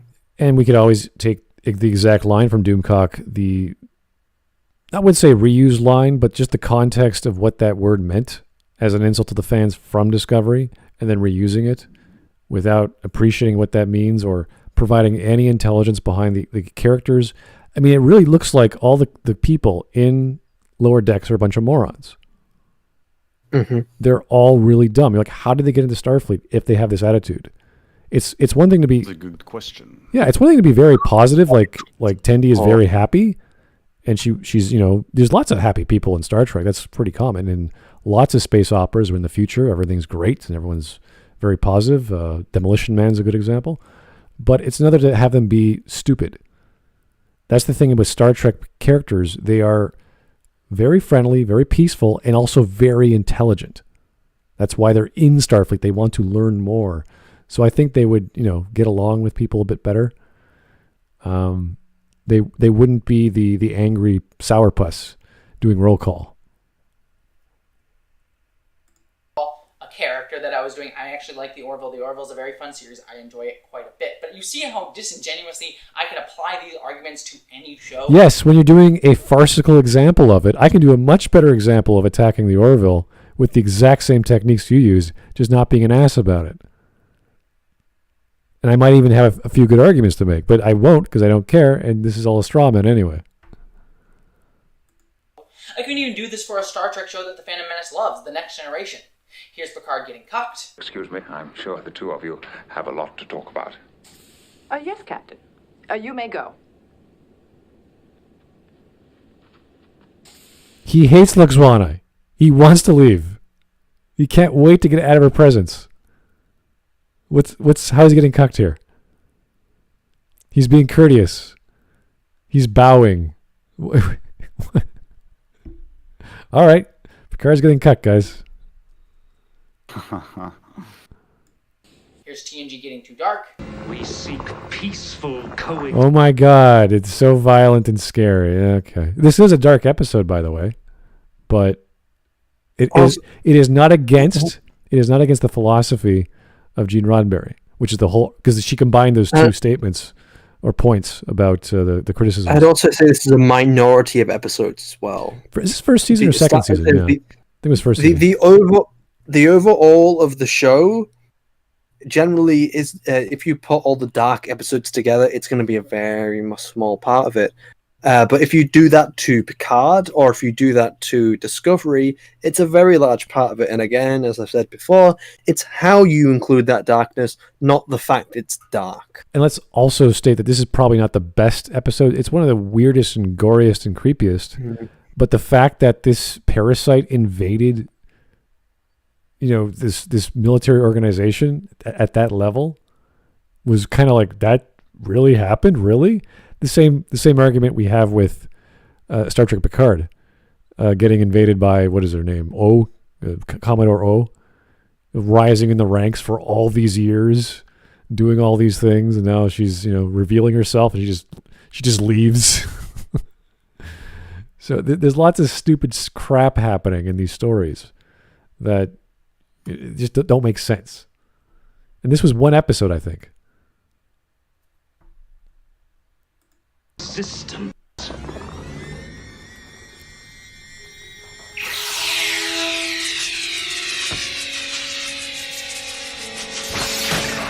Why does his head explode? Who breaks Gene Roddenberry's vision. Good. I look forward to your report, Mr. Broccoli. Mr. Broccoli. And I tried to find a female Mary Sue on Star Trek The Next Generation, but let's be honest, the main cast women on Star Trek The Next Generation weren't treated with enough respect to be Mary Sues. Though I'm sure if Tasha Yar stayed on the show, the fact that a woman in a typically physically and male-defined role on the show would have gotten much more hate at the time Star Trek The Next Generation. So no! Wait. Why are you assuming all this bad stuff about Star Trek fans that you don't agree with or whatever? Even then, let's take an actual strong female character from another Star Trek show who's actively physical a lot of the time and actively fighting, Kira. I've heard no arguments about Kira being a Mary Sue. Lots of episodes of Ensign Rowe, B'Elanna Torres, 7 of 9. She has that famous one with The Rock. So no, doesn't she kick the Rock's ass? Oh yeah, they fight. I think she loses the first round. I can't recall, but she wins eventually. And yeah, like the act of having a female character who is strong is not a motivation for a lot of people of calling her a Mary Sue. The problem is when they are poorly written. I'm not sure she's making the Mary Sue statement here. I think she's just saying strong female. Therefore, if she stayed on... we can go back a second. I think she just said that Thingy would have been called a Mary Sue if she stayed on long enough. If Denise Crosby stayed on? Oh, okay. She can't make the Mary Sue argument towards TNG characters because they didn't respect the women enough. And then she said, well, I think Natasha Yar would have maybe become a Mary Sue if she stayed on the show long enough. Mary Sue on Star Trek The Next Generation, but let's be honest, the main cast women on Star Trek The Next Generation weren't treated with enough respect to be Mary. Yeah, see, she's talking about Mary Sues. Sues. If Tasha Yar stayed on the show, the fact that a woman in a typically physically and male-defined role on the show would have gotten much more hate at the time Star Trek The Next Generation. So you Why? See, Why would that be the case if they didn't have that from the beginning? Nobody complained about that. There's also the time period when, what do you call it? Aliens was out and everybody loved Ramirez or Rodriguez or whatever her name is. Yeah, the argument of they hate her because she's a woman doesn't exactly hold up. Oh, here's a super chat from Skids. Thank you, sir. FandomMenace attack of the SJW's Revenge of Smud. Okay. Revenge of Smud. Revenge of the Smudcast. Yeah, let me attack every show with the same level of criticism I apply to every single thing I have ever done. It's like, okay, well, it's not hard. But yeah, if Denise Crosby was still on the show, yeah, we totally hate her, guys. Yeah. Even though she came back and played a Romulan or whatever. Oh, she's an Mary Sue. These arguments Mary are Sue. so lazy and can so easily be applied to literally any TV show or movie ever made. Like, literally, take your pick. It's so simple. No, because they didn't apply to the Orville. I'm not saying you can't hate Star Trek Lower Decks or Modern Trek or anything like that. Okay, so we can hate Star Trek Lower Decks. Thank you. So why are you so angry about it? Is the problem that we're making YouTube videos about it? I don't get it. I hate this stupid double talk. It's like, oh, it's okay, you could do it, but yeah, you're wrong because I said so. It's like, or like, it's also when it comes to continuity as well. It's like, yeah, the continuity criticisms are valid, but you're wrong. Here's my parody of you trying to attack another show. Look at this giant straw man I made, which is a parody of a straw man. That's fantastic. You're really arguing very well there. Again, the whole, like she said, oh, well, you can make these arguments towards anything. No. You couldn't even make the arguments against the Orville. What do you think you'd make arguments against anything? And even then, like, if your arguments are solid, then do you know what? They're probably valid. If there's actually reason and argumentation and evidence behind it. And then that doesn't excuse the problems in the other shows. If you are making those arguments against these other shows. There's plenty of episodes. It's whataboutism. You're trying to ignore the problems in this while saying there's problems in that thing over there. There's plenty of episodes in Star Trek, the first few seasons, even with DS9, which were done poorly. The themes weren't very consistent or clear. Like Bashir suddenly is a superhuman. Like all these things just pop up. You're like, okay, this probably should have been figured out before they did that. But the vision that of Roddenberry had, especially for DS9, was done a certain way. They wanted to tell a different Star Trek story, and they did. And that's fine. The same way, if you wanted to tell a different story in a different genre using Star Trek as a base, you can do that. That's fine. It's how it's done. It's how these ideas are tuned or subverted or altered to make the other genre come out more. Comedy, romance, you name it, you can do it. It takes a certain skill. So we don't see that with Lower Decks. We see we pretty much just see Rick and Morty, and we're going, you screwed up this, you screwed up this, you screwed up this. This is not Star Trek. It looks like Star Trek, but there's no like blast shield bullshit on the shuttlecraft. Like, what is that? When was that in there? Why is that there? It's all to have a stupid laugh of Mariner being excited over a blast shield or what. It's just like this. Why is she now Tandy? Is she now excited over everything now? Like, what's going on with this character? Spilling all her soup and noodles all over the console. She had like 4 or 5 of them. Like, what is going on? Please, fully welcome and encourage all opinions here on this channel, and I want to hear dissenting ones. I like Modern Trek, though I by no means think it's perfect. Check literally an entire video that I did critiquing Modern Trek. And when I do a review or discussion of any Modern Trek show, I just try to offer my honest opinion about what I feel about it. But I always try to do so constructively, to try to say what I like and what I don't like about a work in a way that is trying to feel like it's building something up rather than... What if there is nothing you like? This is a retarded form of criticism. I like to criticize something so it's building something up as opposed to breaking it down. What the hell do you think criticism is? You just sit there and go, well, when Rey takes the lightsaber from Kylo Ren, even though she has no ability with the Force, it's really going to show off her character in the next scene, how strong she becomes. It's like, okay, but how did she get there? How did you get so powerful?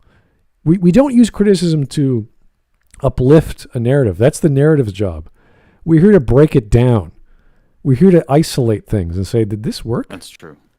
We're here to, we're not going to have the 1,000-mile stare down or from up high to say, look from above. It looks great. We're here to zoom in. We're here to break apart. We're here to do an autopsy or a biopsy and go, look at this moving part. It's not working. Why isn't it working? Because there's only 5 minutes left. I think she actually might have just skipped over all those points that she was making. I don't know. I think she actually might have. This has been just a rant and then redefining criticism as just some sort of positive feedback loop of just do something on Star Trek I like. Oh, I'm going to criticize it for the good stuff. Oh, look, there's more Star Trek content. I'm going to do that. It just keeps going. Mm-hmm. It's like, Jesse, this is not criticism. This is fanboying or fanboyism. Mm-hmm. It's useless. If you're... I don't even see the problem with negative criticism. And I don't understand the problem that she has with it. Well, I think she's finding criticism. I think maybe she's specifically trying to talk about the FandomMenace and how it usually criticizes it, and specifically in terms of Doomcock. I guess, but we do know Doomcock was being a little bit... He likes to exaggerate, and that's fine. Yeah. Jesse's doing that too. Well, no, I would say there's not necessarily fine, but it's understandable. Yeah, he's reacting emotionally. Yes, exactly. Yeah, acting off emotion, and that's the way I would describe it, because I can relate to that because I'm also angry. I'm upset, and that's something which I try not to let it cloud my judgment. But I understand that not all people can do that, and that's completely fine. And I think Doomcock is someone who he probably does get angry and then says, "Look, I'm pissed off about this. I need to rant." It's like, look at this. Look how shit it is. I think that's valid. Yeah, you're allowed to say whatever you like. It's fine. And I have to then stop and get rid of all the hyperbole and listen to what he's actually arguing about. It's like, oh, this point in this part of the story, he doesn't expand upon why it's technically bad. So I'll watch that part and go, okay, I see where he's coming from. And the rest is just he's also ranting. Passionate as well. Yeah, exactly. I have nothing against that. It doesn't make my listening job any easier, but I'll figure it out eventually. With Jessie, it's like, listen, you're changing the term what criticism is used for. You're using fanboy whatever love of the genre or love of the show and covering up all the stuff that you don't like, which is Or trying to excuse it. which is pretty much being disingenuous. You're not listening to what people are saying. You're looking at Doomcock and saying, oh, he's a goof. Again, it comes from the misconception that if you enjoy something, that means it's good, and the kind of that you have to keep thinking it's good, and that what you enjoy is actually of good quality. That's a good symptom. You can, if you do actually watch this, you can like this show, and we're not actually, and us here, like, not saying at least that you can't enjoy this show, but I think it's completely fair for people to criticize it with genuine criticism. I think and it's fine if they don't have anything good to say. Yeah, the but emotional. If they're making fair criticism, then it's fair and it's valid, and then they can go ahead with it. Yeah. So the emotional reaction to anything is a good knee-jerk understanding of whether something is good or not. It's when you stop and think about it, go, wait a second. So with the depth of Lower Decks, which is not much, if it's all it is to be is a slapstick comedy show, then great, we're fine. If we realize that, well, in the process, it's destroying lore, it's not so great. There's nothing was stopping these people from making a slapstick comedy show and making it at that level of depth without destroying lore. They could have done that. There's many things they could have done to not have the banana popping out of the replicators so many times and the blast shield and all this other nonsense that they invented for the sake of, like, with the blue tricorder. What the hell? Like, all these dumb things. The tricorder with the purple stripe. Or what? Yeah, just like, this is, it's silly. And we're like, oh, that's the point. It's like, silly, not in the way of degrading what came before. Especially since this is actually fitting into canon continuity. Yeah, why don't you appease everyone? And it's not hard. Just don't do the stupid shit you were trying to do and focus on the joke. Well, I would actually say it is harder to, because it's easy just to write slapstick comedy, be lazy about it. It's like, oh yeah, just do it and move on. But it is actually harder to try and do comedy without just doing the first thing that comes to your head, and instead actually trying to spend a lot more time to make sure it's intelligent, to make sure it's not insulting anyone, to make sure it is respectful and in line with what came before. And that's what happens when the writers. You know what? Something that the writers of the shows did, that they weren't always rewatching the old shows to make sure that everything was in line with continuity.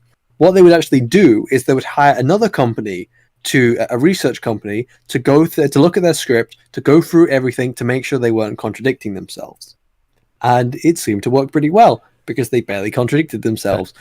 Even within Alex Kurtzman's world, Alex Kurtzman's Star Trek, there are actually contradictions that he makes in himself, and some of them can be within synthetics. And for some reason, completely human, one-for-one synthetics are possible in Discovery, but when it comes around to Star Trek Picard, all of a sudden one-to-one are literal impossibility, according to one of the head scientists of the Institute of Thingy-Madoohickey that researches synthetics. So in the general idea here is to get a good editor, a lore master, whatever you want to call that person, who looks over your work and tells you it's crap until you fix XYZ. That's any writing, any genre, any style. That's what we need to see in these shows. And that would solve, I think, most of the problems. But we get lore breaking, we get comedy for the sake of destroying characters and making fun of Boimler, and everything Boimler does is wrong. Mariner's always right. And there's that one I think it's episode 3 where she doesn't take center stage. It's Jack, whatever his name, the commander, which makes sense. He's in charge. He's going to do things. Stabbing her is not what I was expecting, but fine. A little stupid. It's subverted our expectations. Yeah, there are moments in the show where I genuinely find funny. Some of the jokes land. Some of the setups work, but 80% of the time you're like, oh, this is not good. This is wrong. This is not Star Trek. I'm trying to remember a couple times which they did actually do really good setups of their jokes. Like, it wasn't just funny because it's wacky. It's actually got moments where it sets it up, and then tough. it has actual like a punchline. Yeah, like the one with the security guy or the weapons chief, whatever. He just wants to blow up drive cores for some reason. Like, there's no setup. It's just silly. So that's like a joke for me because it's a piece of lore. It makes sense. We know why he wants to destroy the thing, cause a huge explosion. And that's it. It's like, yeah, we get it. That makes perfect sense. But why is he so overzealous? We don't know. But that's comedy. Comedy is supposed to be an exaggeration of the truth. So I get that. It's simple. The setups for, I don't know, the Klingon episode is just like, oh, okay. That's a bit too much. The payoff is we keep Boimler back in Star Trek. You're like, oh, she had to become more of a Mary Sue to make sure that Boimler stayed in his realm of the pincushion, whatever you want to call him. The not the battering ram, but the dummy. He just sort of keep bouncing him around the show.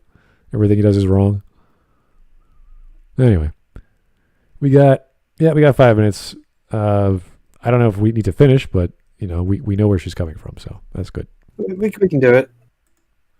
To be productive, like a lot of these channels do. And by the way, in case you want me to actually walk the walk here are several YouTubers who dislike or have a more neutral opinion on Lower Decks or Modern Trek that I may disagree with, but totally think they have a nuanced and thoughtful opinion on why they dislike the current crop of shows. Okay. Reloaded, for example, is someone who dislikes Discovery and is more ambivalent on Picard, but seems to enjoy Lower Decks. To be fair, I'm also friends with Lore Reloaded and do projects with him, so take my recommendation of him with as many great... We covered Lore Reloaded before. Not the most objective guy in the world. So... of salt. But I also recommend Dan Murrell, who is a fantastic and super smart critic and industry analyzer and ginormous Trekkie who used to work for Fandom but now does his own independent YouTube channel. I absolutely adore him, even if we mildly disagree on Modern Trek, though I certainly have found his more lukewarm reviews of Picard and Lower Deck to really give me food for thought. And if you want your reviews to be more energetic and someone who even has some more kinship with the FandomMenace who still gives honest and thoughtful critique, I recommend Egotastic Funtime. JP is a fun guy who is a big Orville fan and has not liked a ton of Modern Trek, but still gives honest opinions, and I enjoy his style and thoughts. So yeah, literally go watch any of those folks over anyone in the FandomMenace. Criticism. Okay, so now I'm confused. They may taste great in the moment, but they're just... So you can make criticism about the film, and it's fine, but it's not films, the news track, but at the same time it isn't. Apparently these guys are okay. I've never heard of those fellas before, except for Lore Reloaded. And we're not huge fans of Lore Reloaded. We found one of his videos full of holes. I guess it's just her opinion. She likes certain people better. I can understand not liking other critics. They're too overzealous, and because they're so overzealous, they're attacking your thing you love. I get that. But you still have to see past the emotion and understand the core of their argument. And if you don't understand that, then you're going to react emotionally. Oh, these people are disingenuous. It's like, no, they're just being emotional. Understand the point they're trying to make. If they don't have one, then disregard it. So yeah, they're just a bunch of fanboys or people who don't like new things or whatever you want to say. But like, I don't watch Doomcock. I just don't. Is he good? I have no idea. Does he make some good points? I'm sure he does.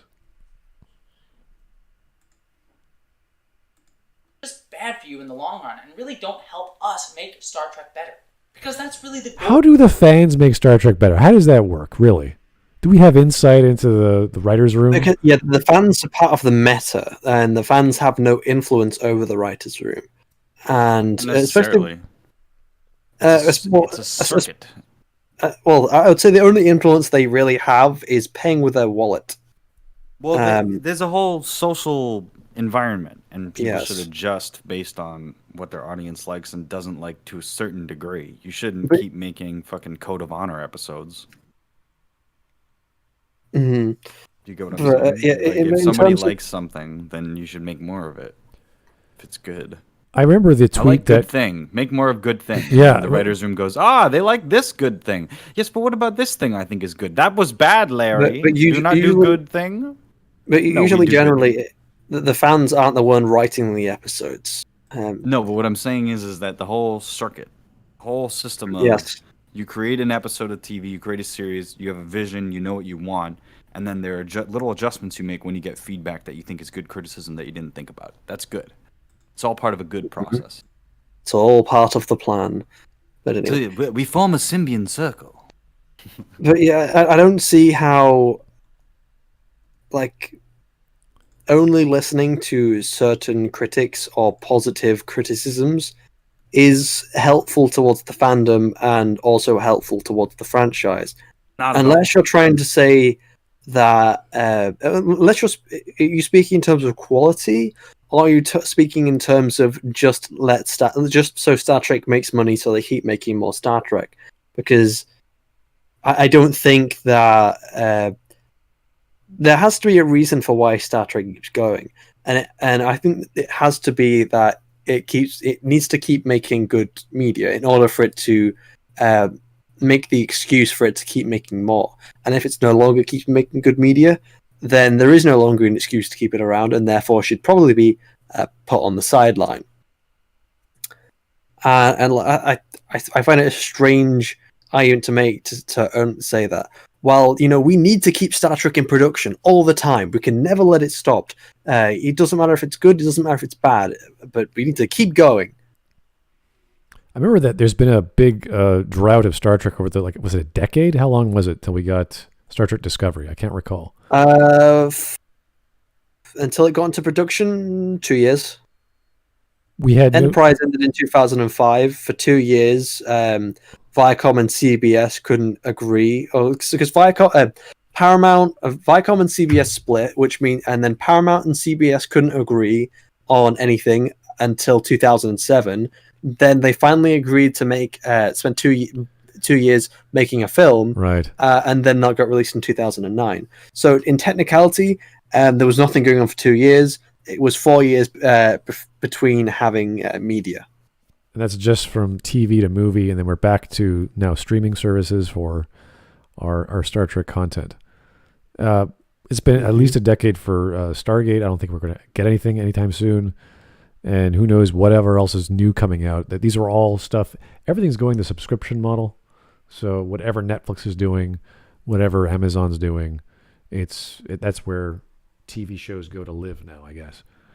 So I think I'm fine with everything going the way of the streaming service rather than TV.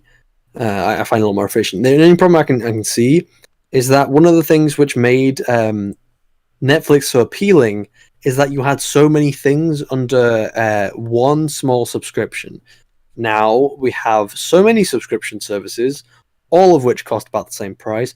Now you're probably paying about £30 a month just so you can have almost 3, 4, maybe 5 subscription services, which just so you can have access to all the shows that you actually want to watch. So in reality, it might actually cost more, but on demand, I think works perfectly fine.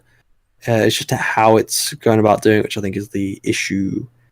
Here's Agent Yokai Zero. Thank you, sir. This critic possesses a tendency to utilize sensational language over constructive criticism, such as done in a manner that promotes fanaticism. This is your typical defense from a fanboy or a fangirl. Mm-hmm. They just say everything's positive. I'm going to belittle the other opinion because I can make a joke about it. And that's pretty much it. She redefined what criticism was and did a very poor attempt at defining Mary Sue. So it's pretty weak arguments on my side. Can I speak a little bit honestly here?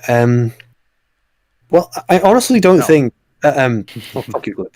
I'm going to speak honestly anyway. Fuck you. Always be honest. I don't think I don't think I'm going to be watching any more of Lower Decks. I don't think I'm going to watch any more Smoothie or Picard. 100% kill rate. And honestly, before anything, no matter how many shows they bring out, I'm actually, unless I hear anything really significant, I honestly don't think I'm going to go back to any new Trek. The most I might do is watch 2009 to finish my review of it, and then I'll probably never see it again, and then I'll probably just end up waiting. We're taking Lower Decks out back. Click, click, bang. That's it. Yeah, I'm tired of watching the show, and I'm tired of having to fight the copyright. So the only excuse I had left was to really do the videos on it, and now it's become too difficult to even do that now. It's putting out a hit on Lower Decks, yo. It's only fun to watch it with you guys, so I don't even have an interest at all. And, we can just watch other things. Yes. Again, we still got movie nights going on where true. we can watch anything else. For sure.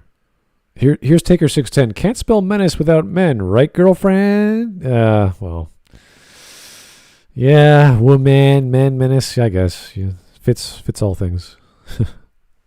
Womanness. Woman menace. Okay. Womenace. Here's Agent Yokai Zero again. People like Doomcock embellish the truth, yes. People like Jessie, whoever tell flat out lies. Keep it the good work, Smud Crew. We shall follow you. You know, I still think her heart's in the right place. She cares about the lies of the Jedi. Yeah, she cares. She's just blinded by her own fandom, which happens all the time. I've talked to lots of people like this over the years, and that's fine. You could love whatever you love. I don't care. But as soon as you explain yourself and open up why you think the way you do, then you see how weak your stance is. Even then, I think that it's fine for you to think a show is good for whatever reason, even if you explain the reasoning. It's when people start coming out to say that it is good, specifically in terms of is good quality, then I think that's when it's open season for people to make criticism, refuting your reasoning for why you're saying it is good. So people actually say, I think New Star Trek is good because of the way they develop Mariner's character, and then you can. Then that's fair to say for someone else to go, hey, actually, no, I don't. I think that's wrong, and here's my evidence to why I think it's wrong, and for someone to rebuttal that. And that's not trying to debunk happiness. That's not saying you're wrong for liking it.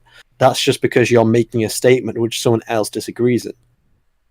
And that's why we do this, not because we say you can't like the show, because you're making statements that we don't think are right.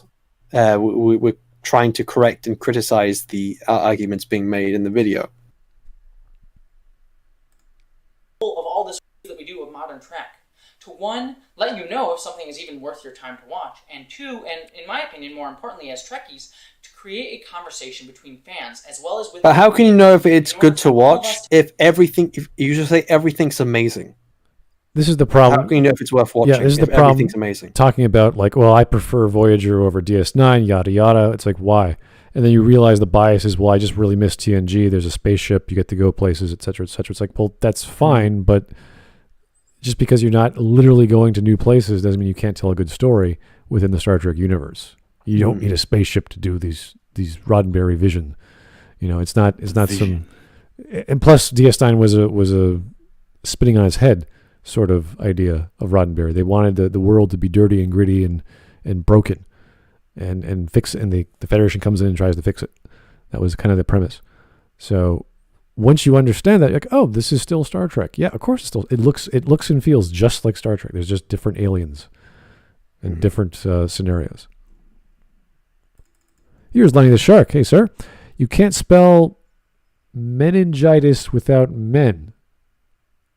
Okay. Well, actually, we say people-chitis. People-chitis? Only in Canada. 2020. I don't know if Smud gets that reference. I think it is to a certain person who is ahead of your country right now. Yeah, he's fantastic. He's Mug Boy. Smudo. Well, what's the law again? Secretly you're Smud Trudeau, the evil brother of Smudo. I like that. Smudo. Bonjour, monsieur. Smudo. It sounds French. Smudo. Yeah, exactly. I'm okay with this. I just wish she wasn't reading from her script and was actually just explaining things. I've seen people. There's nothing wrong with the scripts. No. The But problem is when the you, script's not very good. it feels very like I can see her eyes. It feels very like I didn't think about this enough. I just wrote it the first time, corrected my grammar, and ran with it. That's how it feels. Mm-hmm. Now, again, our standards for criticism is a much higher, so naturally we'll tear this apart. But I can see her eyes. I could see when she speaks very quickly. I had the same problem a few years ago. I was just speaking very quickly to get through my lines, etc. But anyway, it's a very minor point. Make this franchise we love the best it can be. And by the way, none of this stuff that I talk about with the Phantom Menace has even really touched upon the undercurrent of racism, sexism, and homophobia that runs through all of them. Okay, no. That's just too big a blanket statement. I know she was going to say something like this eventually. I thought she was better than this after listening to her, but apparently we're wrong. Sorry, I missed that. What did she say? Let's rewind. She said that she hasn't covered the ongoing problem of racism, sexism, and homophobia within the Fandom Menace. Oh, all the undesirables? What about just us white men? We should rule the world. So, that's the whole point. That's the point of liking Star Trek. That's why we're Star Trek fans and Star Wars fans, because we're just trying to exclude people. Just some guy, that Star Wars girl. White, male. Are there any black women in Star Wars? No, there are no black women, Shiny. There are no. The black women don't exist, like Australia. They are a myth. There's J. Longbonius. There is J. Longbone. There you go. J. Longbone doesn't exist either. No, she's just the token black that we take out from the back every time that somebody calls us racist, right? That's how this works. I thought you were going to say take the token black you take from behind for a second. Oh, yeah. Well, why wouldn't you? That's a... Oh, we now know what Glib often dreams about, but hey. I fantasize about Jay Longbone, and you can't stop me. Jay's Longbone. Yeah, Jay Longbone's Jay Longbone. I suppose the reason why I didn't think of Jay Longbone was because I legitimately don't think of her as like a black woman. I just think of her as a person. I don't know. Am I alone in this? I don't. No, really you're not. You're not. You just categorize people. You categorize people based on what they do and what they think and what like who they like to hang out with. You're not one of these crazy people that thinks about what race are you, what sex are you.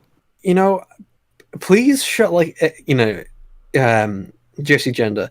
Jessie, if you really have some evidence for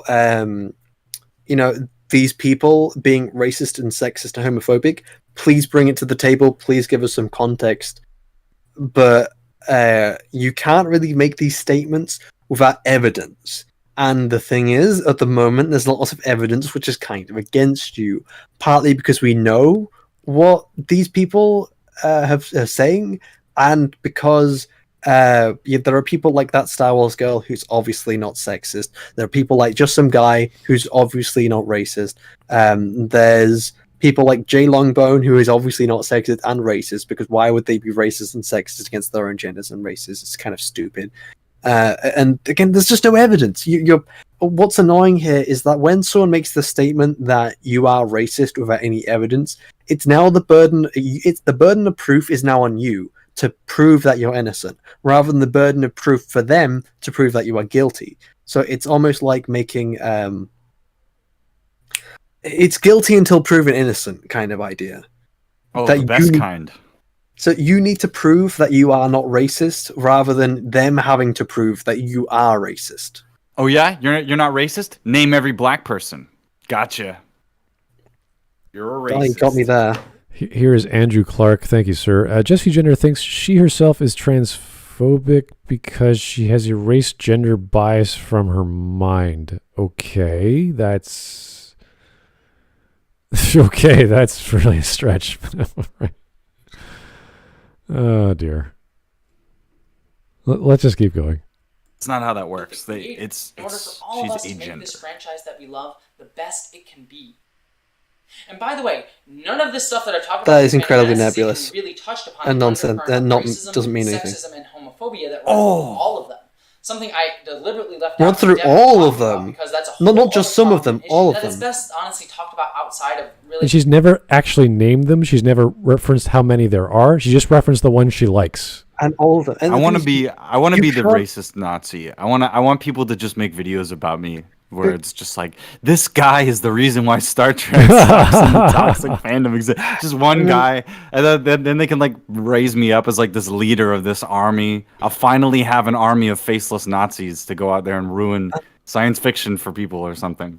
And as well, because I kind of missed the all of them part, and she's specifically saying all of them, and then because of again, this is now saying that Star Wars girl is sexist, apparently.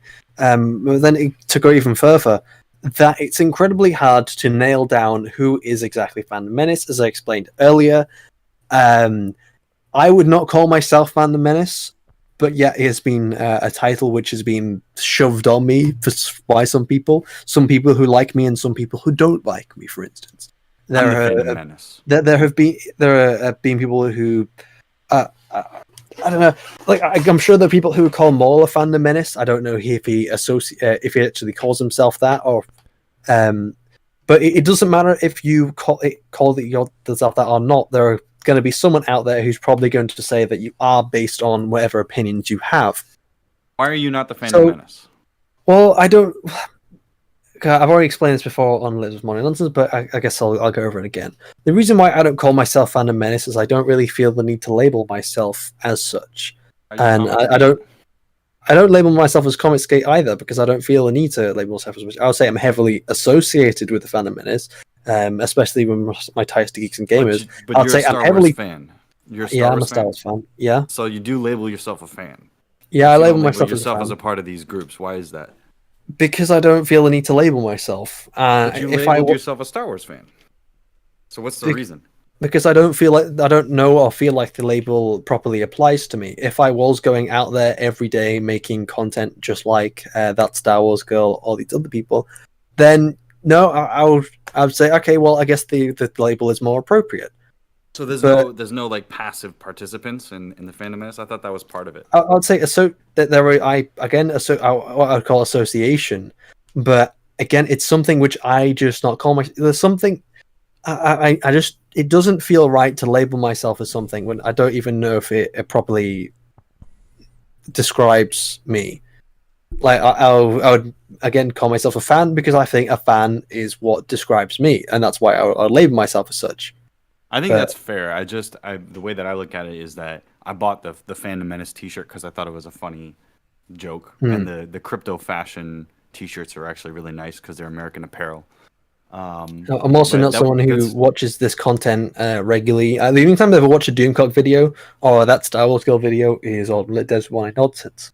I don't watch Geeks and Gamers anymore, despite I used to be part of them. I don't do all these other things. I don't know what to say other than I don't feel like it applies, or I don't know if it applies. I don't know. I don't feel like I need to label myself as it. Well, you're not in the cool kids club anymore, Shiny. How do you feel? Well, I'm fine. Fine. Sounds good. I don't need to be part of the KKK. I am absolutely part of the Kathleen Kennedy crisis.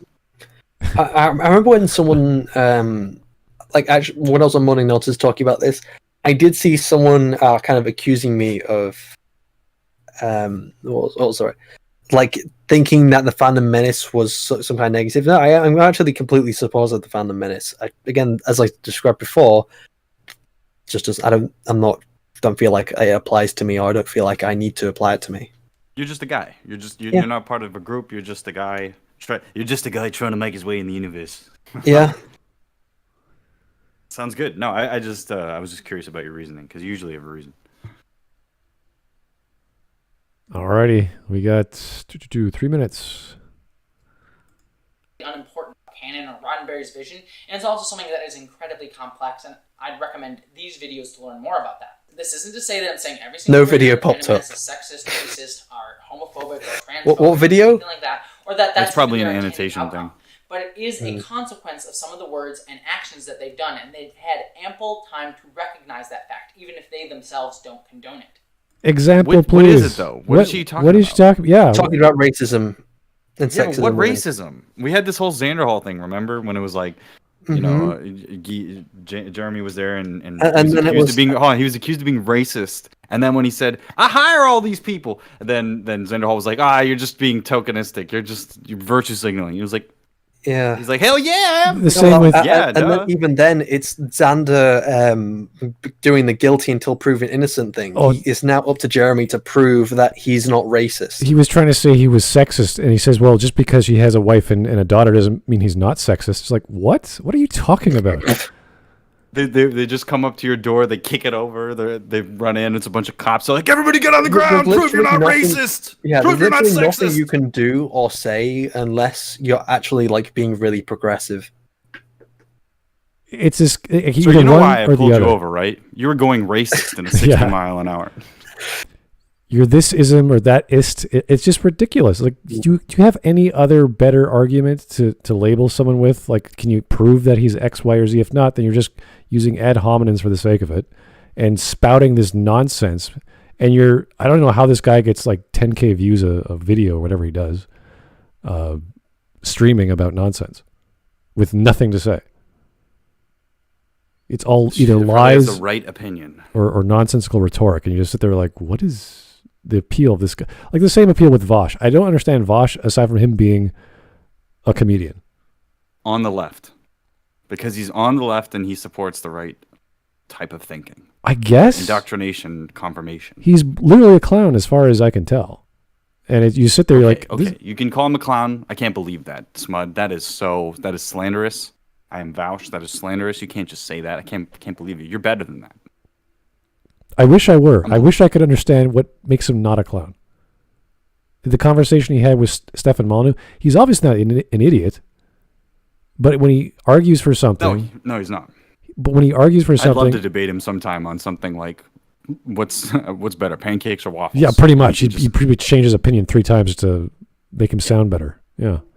He'd be like, well, context matters. Context matters because, you see, waffles, the difference between the waffles and the pancakes could have everything to do with the situation, you know. Did the waffle come up to you and try to attack you with a gun?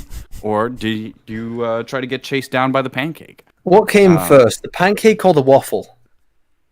Is it justifiable homicide to cook a pancake? Okay, well, what is the proper way you should use pancake batter? Do you use it for Yorkshire puddings or do you use it for pancakes?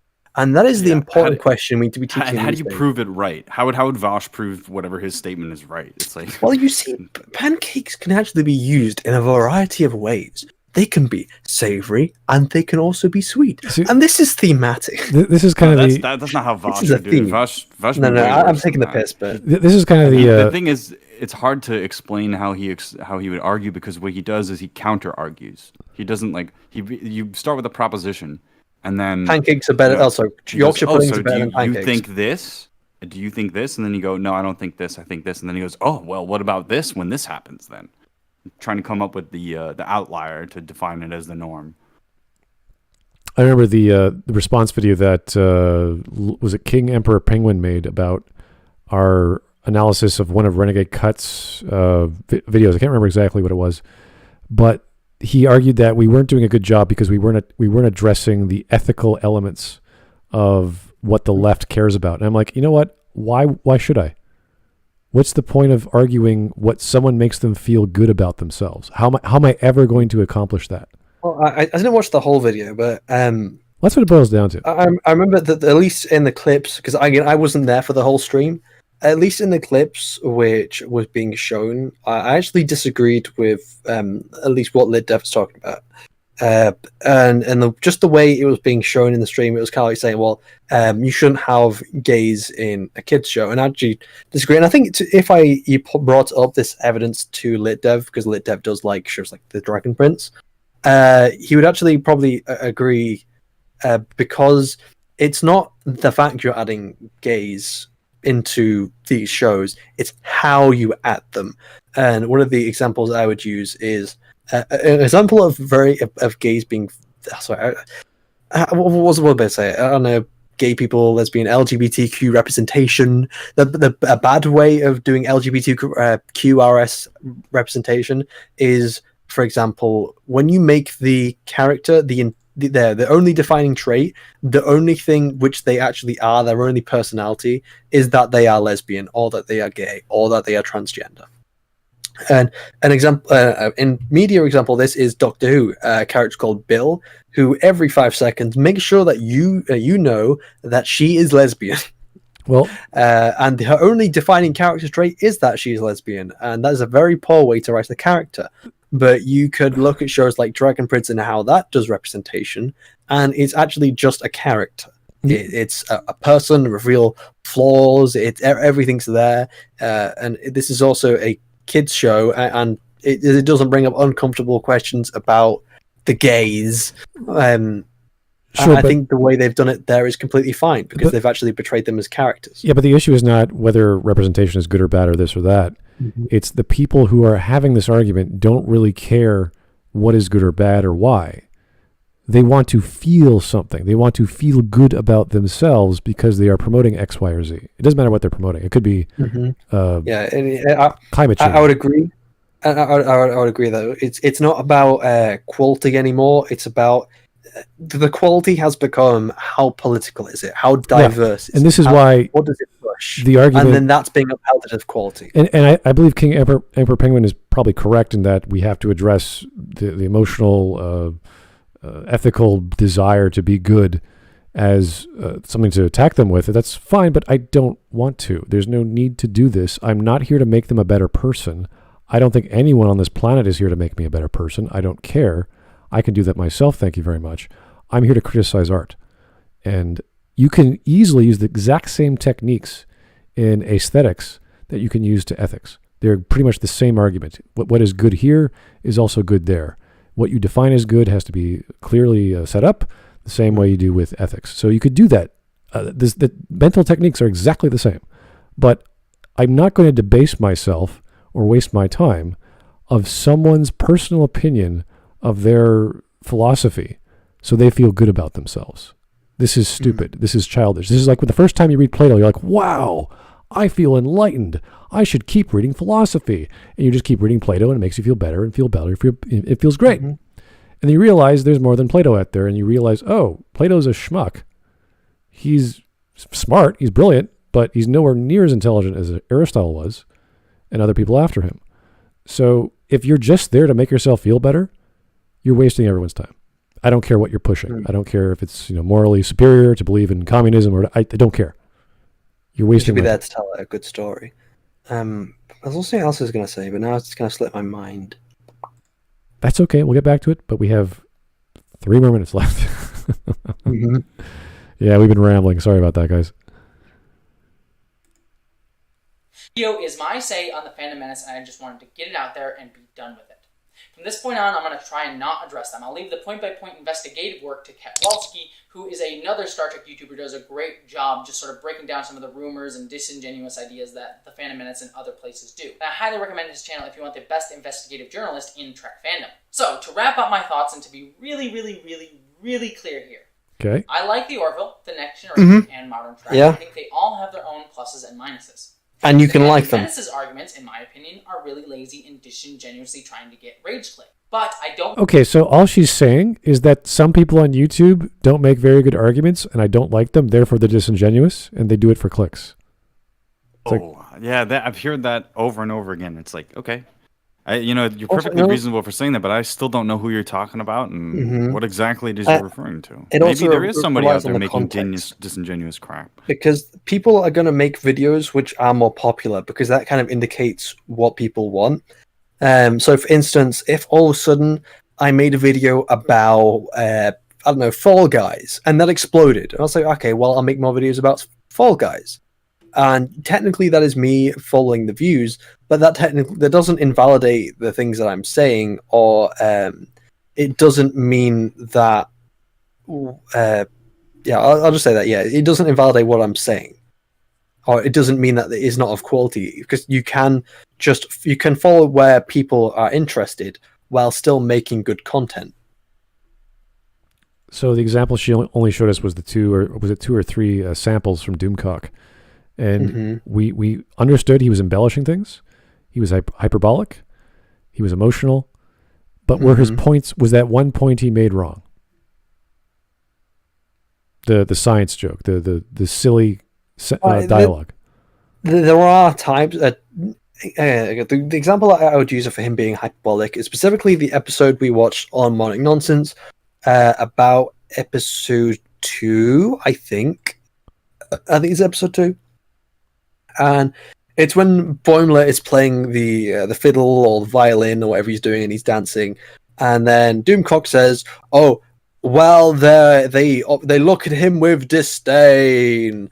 And actually, they just look kind of confused and weirded out. And which I agree, he's talking about a problem, but he makes the problem seem over exaggerated because he is just passionate about what he's talking about, and he is angry and annoyed to an extent. So he's taking something valid and then exaggerating a little bit too much. And I do agree there that I wish you would maybe calm down a little bit more and be a little bit more objective. But ultimately, I do understand. So the point he's making... I remember what... And I'll let you say what you want to say. Yeah, so the point he's making, we understand. And Jessie just disregards it because it's hyperbole, and she just overshadows that. It's like, all right, yep, he's just making a joke. It's like, nope, he has a point. Well, I think Doomcock in general is also kind of hyperbolic or exaggerated, or in terms of like his tone. Yeah, because obviously he's playing the supervillain. Exactly, yeah. We get it. It's clear. He has a mask on. He's in his fortress or whatever. It's like, yeah, we get it. Not too far away from me playing a clone. But yeah, you have a helmet. And I think the argument I was going to go over before, especially when it comes to these characters, the main argument we usually come across is like, oh well, how can people do these things if they don't see themselves on TV, or if they don't feel represented? And that's kind of going off of the idea that you can't ever identify with a character unless they are exactly your race or gender or sexuality. And that's something which I think comes up a lot, is kind of that falsehood. Because you can identify with things which happen to female characters or gay characters or straight characters. Yeah. And you don't necessarily have to be gay or straight to understand what's going on. And you can also sympathize as well. And the relatability also isn't everything, because there are other ways to write a character that isn't about empathy. I'm quite sure we can agree that if Boimler was a female and she was playing the fiddle, and Mariner came by and knocked him off the stage and and she was a male and was playing death metal or whatever, it would just be just as silly. Like there's really no need to do this argument anymore. We've heard this for at least a decade. So let's say theoretically we swap the genders for us. Would the argument still be the same? Yes, it would. At least I think so. We wouldn't be saying that Mariner is not a Mary Sue if she was a male character, because in the context of everything she's doing within the world, it still makes her a Mary Sue. Okay, 2 more minutes. I don't even care. She'd still be bad. Yeah. It'd still be wrong for Star Trek.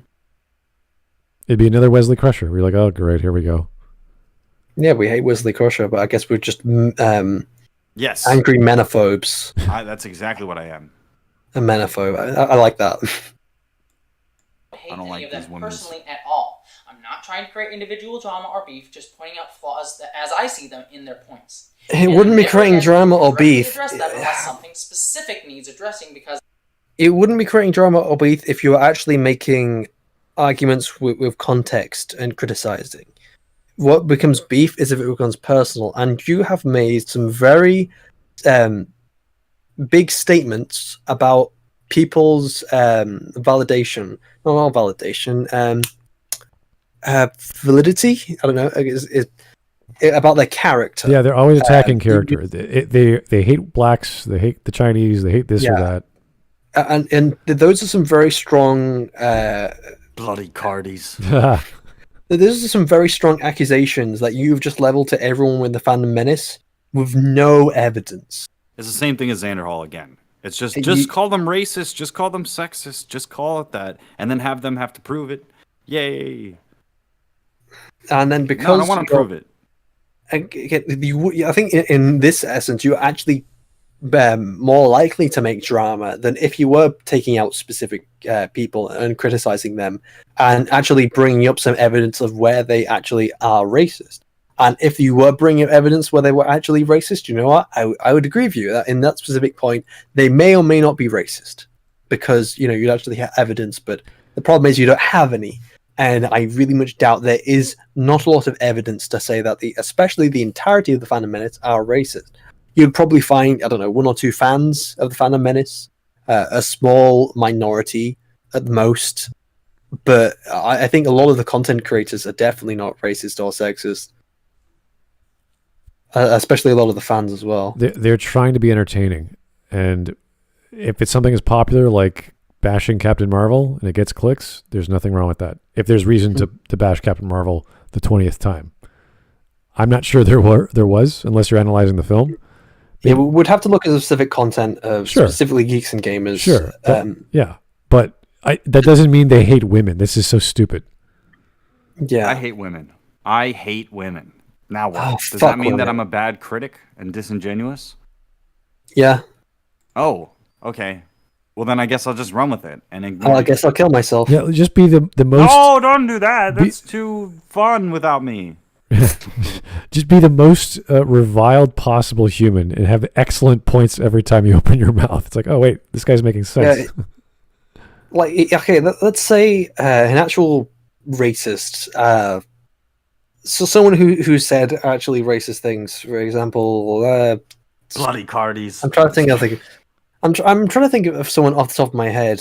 I don't know, Richard Spencer, who's an actual Nazi. If Richard Spencer makes valid points, the fact that he's a white supremacist really doesn't matter. He's making valid points. Again, I would say that he's a dick. I don't think. So anyway, I hate these people. I hate those people. But you know what was really bad? The Last Jedi. White power, but also The Last Jedi was bad. Arguments are arguments. There you go. And it doesn't matter. It sounds so stupid when you see it in practice.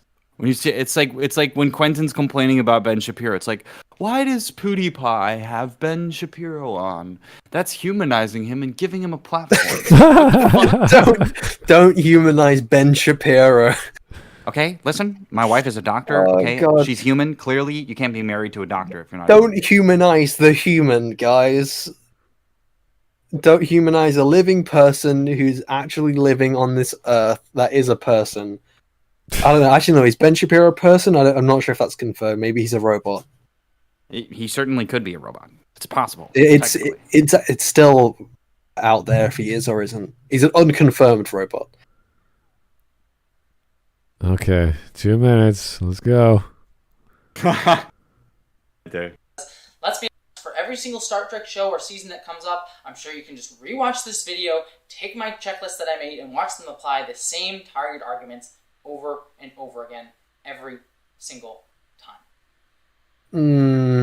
That's it for this video. I hope you enjoyed it. Well, I hope this was a thoughtful. They still don't apply, so this yeah. stuff just really kind of frustrates me with Fandom Menace and all that stuff. But I said enough on it. You know what? When you have videos like this and you have really bad arguments and it's 30 minutes long, this is more of an emotional reaction to things you can't comprehend properly, to articulate in an intelligent way, to show that it did affect you.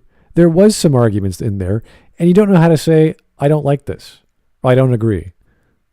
This is a classic example of that, where you say, oh, well, this person criticizing the thing I like, I don't like them. I'm gonna make some straw men now, make myself feel better. That's all this was. Because the 6 points she brought up, I'm going to rewind. I'm not going to rewind, but were very poorly explained. And this is not something that, I would, if Shiny did this, like, Shiny, did you realize what you just did? You criticized. Wait, what did I do? Well, if you had those 6 points that she made up, but this is what the common arguments that the other side of the aisle says. Well, these are the 5 common arguments made by social justice warriors. Yeah, it's like, this is dumb because they're stupid. And the second point is like, no, like, Shiny, you don't make an argument like that. It was pretty weak. So the straw man after Number that. 5, they are dumb. Yeah, it's like, that's not an argument. Number 4, they are dumb. Maybe there also a sexism, but who knows? Like, and then the title is Disingenuous, Lazy.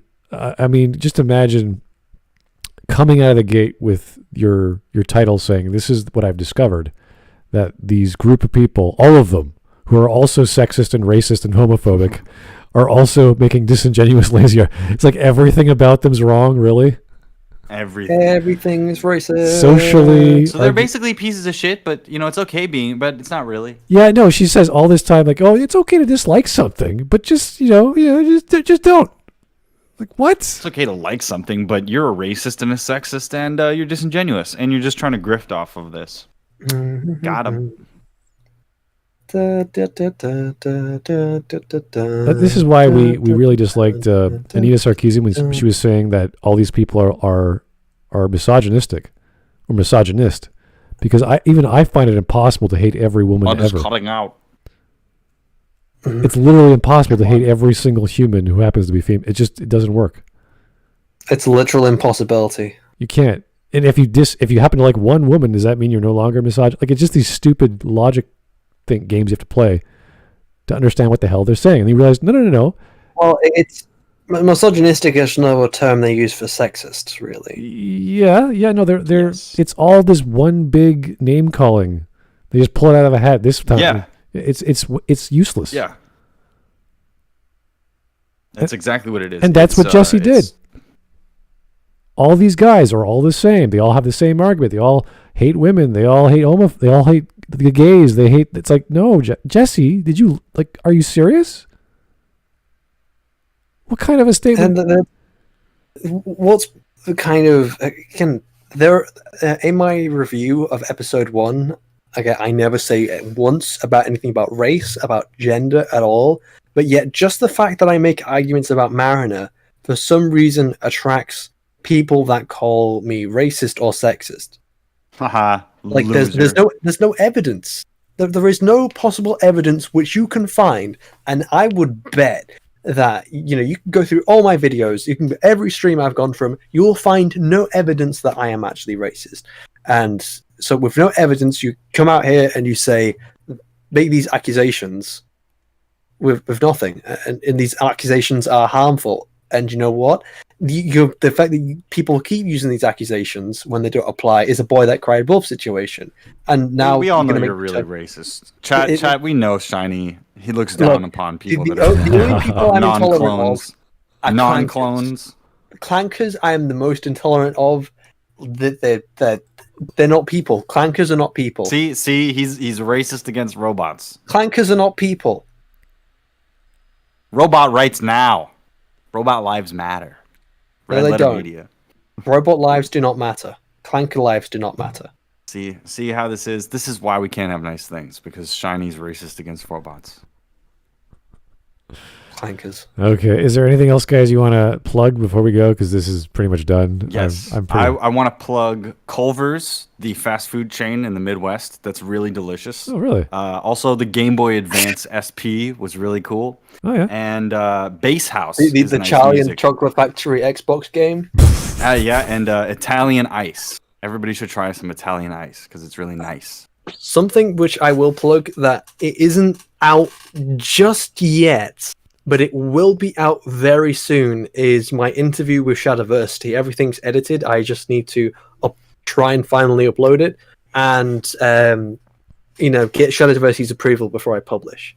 But yeah, I'm going to be releasing a 2-hour-long interview with Shadiversity talking about him and his channel. So it's very good. It's very insightful. People should actually watch it because I feel like it's very. There's a lot there to look into, and it's. I don't know how to say other than just please watch it. It's like watching a little bit of a Jordan Peterson video, just parts of it.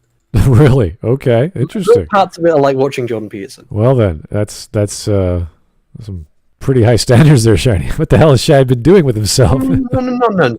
Well, it's specifically the conversation we had about opportunities in life. Oh. And that people who work hard enough and that people who are perceptive to find these opportunities can often transform their lives. And the thing which Shadiversity brought up was that he was unemployed, and he had nothing. He had a wife and 2 kids and no way to feed them. And he ended up going out. He made a YouTube channel, and his whole thing was making a book. And he worked tirelessly every day and worked really hard to get where he is now. And eventually, it transformed his life, and it's much better for him. And then that was also surprising to me because, again, I think he's mentioned that he didn't do very well in school and everything. And there's a lot of things which he does expand upon a little bit more. And I also identified with not doing very well in school. And the way I also talked about that is the fact that I failed school. My entire life was set out to be nothing. It was there was no future for me, but then I ended up picking myself off the ground and I worked really hard. I found all the opportunities I could until I finally now I'm being accepted. In a couple of days, I'm going to be going to a university which is it's got a very good course for visual effects, and it's known for getting some people to even industrial arts and magic, which would be amazing. So it is just a couple of examples of people who have transformed their lives from nothing because they have found opportunities and they've worked hard.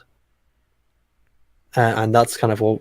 That's why I say it's almost got a Jordan Peterson element. I see. So this is pretty much true when Shiny is part of the Cool Clones Club.